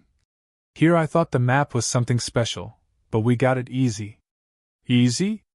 Zhuafan chuckled. Easy meant those people in there wouldn't have bled for it. Didn't you notice how pained the representatives were when taking out the treasures? Since it's so important, why isn't there anyone tailing us? Because it's just a map and not something you can use either. It's common practice of those relics to see the prize before jumping in. After we find the Nether Sea, those bastards are sure to charge, all of them. Zhuafan sneered. The map is no treasure, but a headache. They're all waiting for us to find the real deal before robbing us blind. Even the gambling emperor is no exception. Why do you think he never tried looking for it then? He had the map. I bet he couldn't figure the map out, so he went to find another that can while he lurks from behind. Why then would the other 7 go through such trouble? The other emperors haven't looked over the map, and while they knew it was hard to understand it, they still want to try. Such is greed. If he did unravel it by any chance, wouldn't he get everything? Just like Zhuafan trailed off back then, in 9 Serenities' tomb, he unraveled its mystery. Balyu nodded and said, Since it's a headache, why did we fight for it? Couldn't we be another lurking shadow instead? Oh, Yu, the shadows are all seasoned and famed geezers. Our Luo clan has yet to make a name for itself in sacred domain.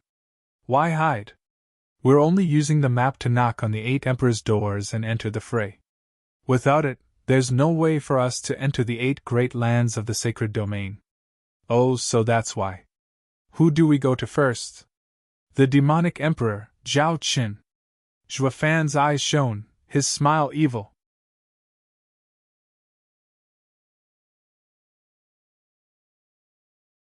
Chapter 1206, Honey Trap.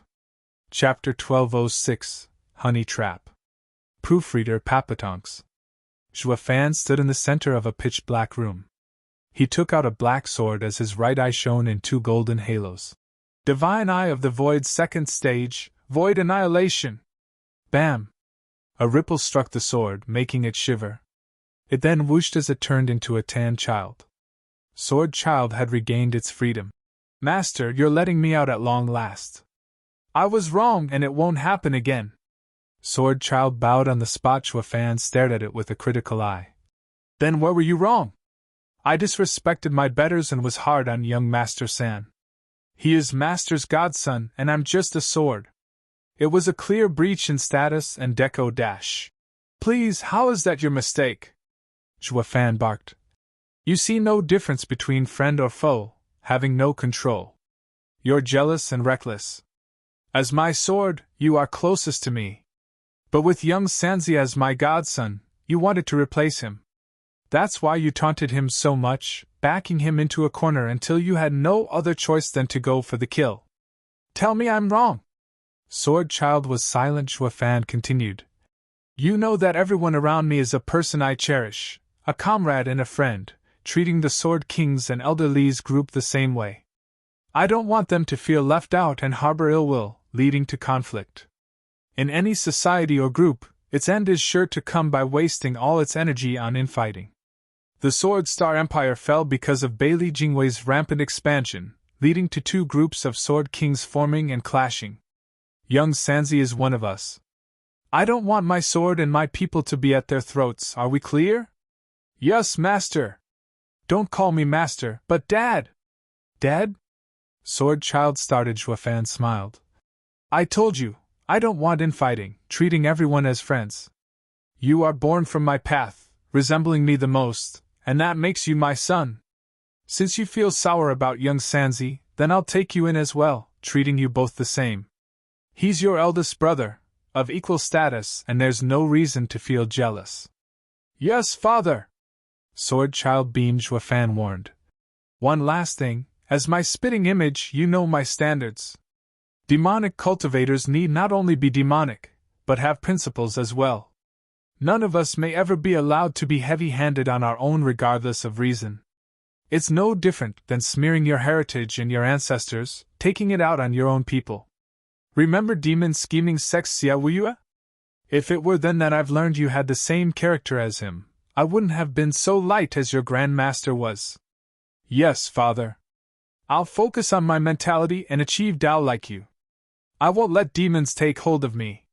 Sword Child stood straight as he vowed, nodding. Zhua Fan patted his head and sighed.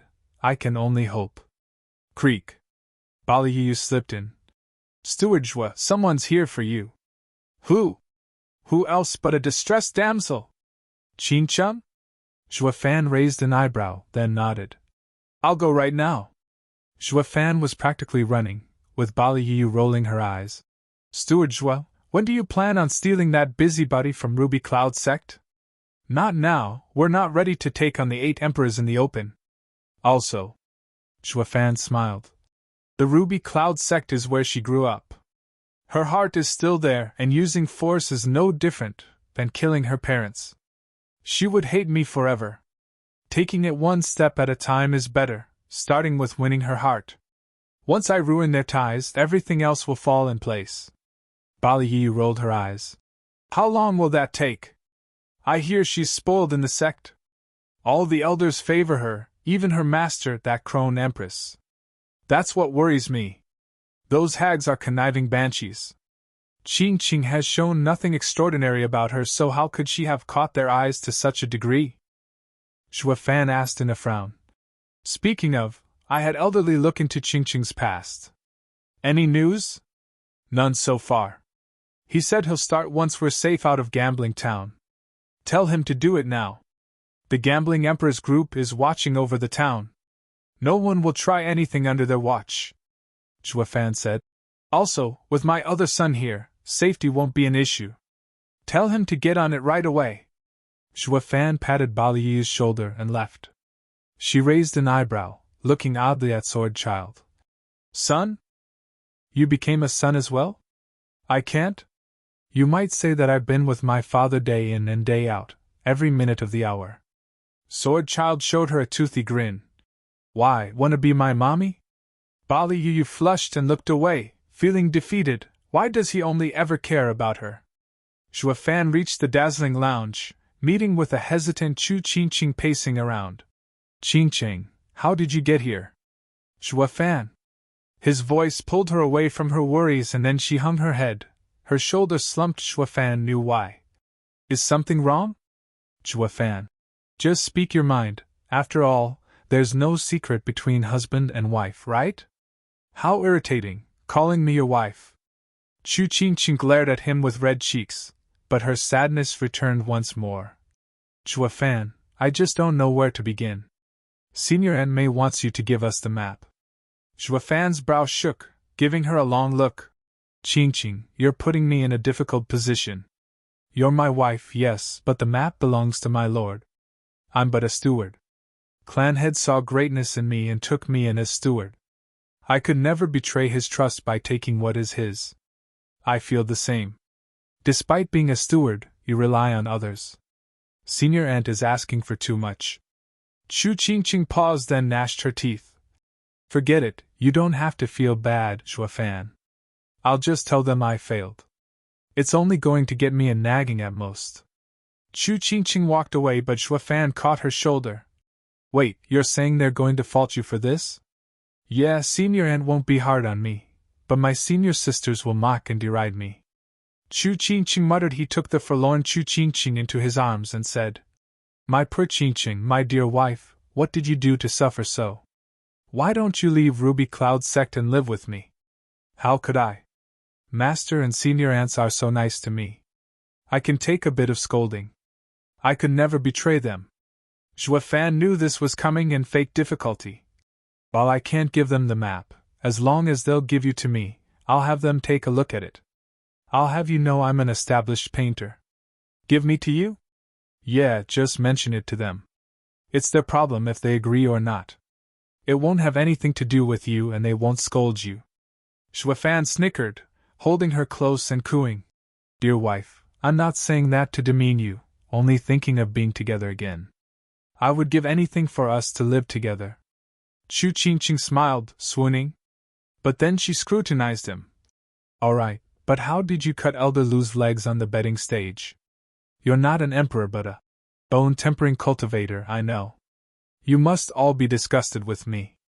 No, ever since then, Senior Aunt Mei changed her opinion of you.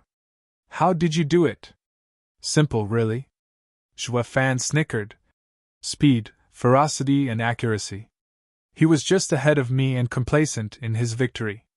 I just needed something sharp enough, and the result was clear to all. Not even a saint could escape from that. That can't be it. Senior Aunt said that a sword so fast could only be polished through mountains of corpses. How can you, at the bone-tempering stage? I'll be honest with you. I used to be a butcher. Xue Fan chuckled.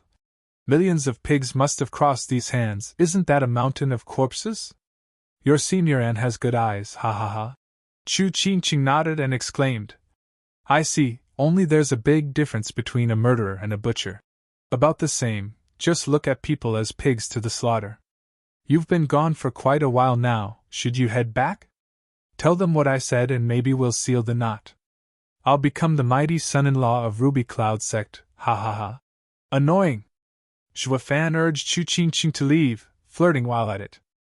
Chu Qingqing didn't mind it, just replying in good humor. Seeing her go, Xue Fan's face fell, gripping his fists. Rotten Ruby Cloud Sect, trying to honey trap me with Qingqing?